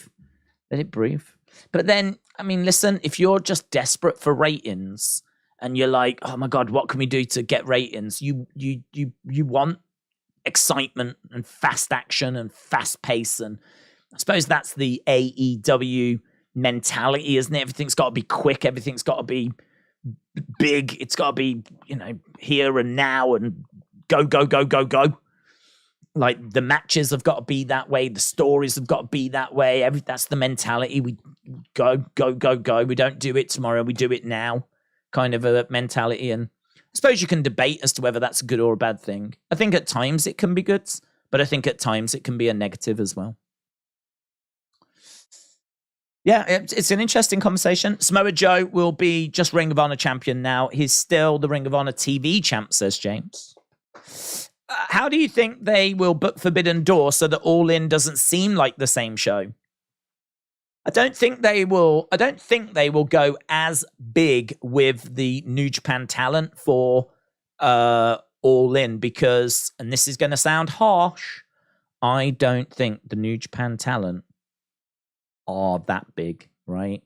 In regards to, I think that there are certain names from New Japan that get people's interest, but once you scratch past that top layer and get into like the roster, I think people just don't care, to be honest. If you was to bring out like Show, right, and people like this, and I don't know, maybe Evil, and people like that, like I just think like a lot of fans aren't going to really care. If you're going to bring out Okada and you're going to bring out, obviously, Will Ospreay and people along those lines, Tanahashi, Naito, the top level, the people that know New Japan are going to know that those are the names that are worth watching. They're the ones that, really tend to be around the titles, around the big stories. I think once you get like lower down the cards, there's no need for them to be at Wembley, because what we don't need is it's not like AEW have got a thin roster. They haven't got a thin roster. AEW are more than capable of putting on All In by themselves. I mean, if you think about Andrade and Miro and the women's division and the tag division and Kenny and Bryan Danielson and CM Punk and MJF, and absolutely they are capable of putting that show on by themselves. Numbers, not a problem. But what you do want to go and get is the star power. So go and get Mercedes Moné, go and get Okada, go and get Tanahashi, right? Go and get the creme de la creme, the best of the best, and just sprinkle them into that card. It shouldn't be Forbidden Door. Doesn't need to be Forbidden Door. But what I think it could do is just have that bit of a sprinkle. Listen, I'm in the UK. I know that if you want me to go to Wembley and you want me to, really get up and go, give me the biggest names outside of WWE. Simple as that. Give me the biggest names outside of WWE. Give me Mercedes. Give me Okada. Give me Vikingo, right? Love the look of Vikingo. Think he looks great, right? When am I going to get a chance to see Vikingo? Maybe he does Rev Pro. I have no idea. Or Progress. Probably not. But so maybe he would come and do one of those type of indie shows. But put him on the Wembley show, because you've shown me him on Dynamite. You've made him look great in that match against Kenny. I'm sure he's had some follow-up matches on Rampage, whatever, and look good as well. Put him on there. That's someone that I'd be interested in seeing. So, but as I said, you only need that sprinkle, because numbers-wise, we're absolutely fine. Forbidden Door is different, because one whole side of that cards is going to be New Japan talent, because it's AEW versus New Japan. So the AEW side is going to be just the AEW stars. The whole other side of the card is New Japan. That means that you're going to obviously dig you're gonna use more stars, and you're gonna go deeper into their roster. And you should as well. I mean, they should do things like, why not do a battle royal? Could be fun, couldn't it? 15 New Japan stars, 15 AEW stars, put them in a ring. Crown a Forbidden Door battle royal winner. That'd be a great way of getting loads of talent on. Maybe they don't want to ship over that many people. I'm not sure. You know, you could do it as a 20-man battle royal, or you could do it as a ladder match where you just have 8 people, 4 from AEW, 4 from New Japan, if you wanted to reduce the numbers even more, and have a prize or something. And that way you can go deeper into their roster. And that way it's, you know, you ain't going to do that at Wembley. And as I said, you know, at Wembley, you probably only need 3, 4 people from New Japan. Like, not the, say, 20 that you could use for Forbidden Door. So for me, that would be the difference. That's what I'd be thinking. I agree. They need some European, Japanese, and other talent to make the card seem worth it to 90,000, said John. Yeah, I mean, I think the way to present All In should just be the way they presented it last time, which is literally just a big celebration of wrestling. So, yeah, you could absolutely put on a show using just your roster, but this feels like it is special. Like, I don't expect them to come and do Wembley on a regular basis. I'd be stunned if this became a yearly thing. So this feels like a hello, Europe, we are AEW type show. So, of course, you show off your talent and you show off AEW, but you just give it that sprinkle. That's all I'm talking about. Not flood it with, like, you know, all these names, because I understand this is an AEW show saying hello to Europe for the first time, so you go big with AEW talent, but just put a little sprinkle in there. It's not going to hurt you to put a Mercedes Moné in there. It's not going to hurt to put an Okada in there, right? It's not going to hurt to put maybe, I don't know, a Gorillas of Destiny. I actually don't know what they're doing at the moment. I haven't seen them in a hot minute. But, like, you know, these are the kinds of names that would come to mind for just a little sprinkle, little extra heat in the pot. Alfie said, don't forget that DM. Have a good day, and I will see you later for the members stream. Alfie, yes, shout out to you, buds. I will go off and do that. Once Days gets going, it's hard to stop him, said Wes. True story. It's so interesting, though, because, like, I don't know. I like to talk about wrestling, obviously, hence why we're here. And I do think that AEW tonight, in particular, has given us plenty to talk about. Sometimes, honestly, I could end these Dynamite streams and I just wouldn't know what to talk about. In the sense of, like, the show that we've got has given us some matches which, you know, have not really grabbed my attention. And then I've been very critical that the stories just haven't been there. This week, I cannot say that. I really cannot say that. I think they served up. I mean, we're not going to, but we could easily stick around for another hour where we're like, what do you think Adam Cole's going to do now with, like, Jericho? Like, do you think it's built into a singles match? Feels like he's going to need a partner. Where's Kyle O'Reilly? Like, could we see Kyle come back into it? Like, we could explore that conversation. How do you feel about Takeshita joining up with the Elite? Is that a good fit? Is that a natural fit? Have they been together before?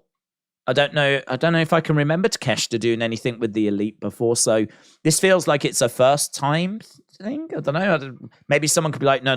Actually, it goes back to this.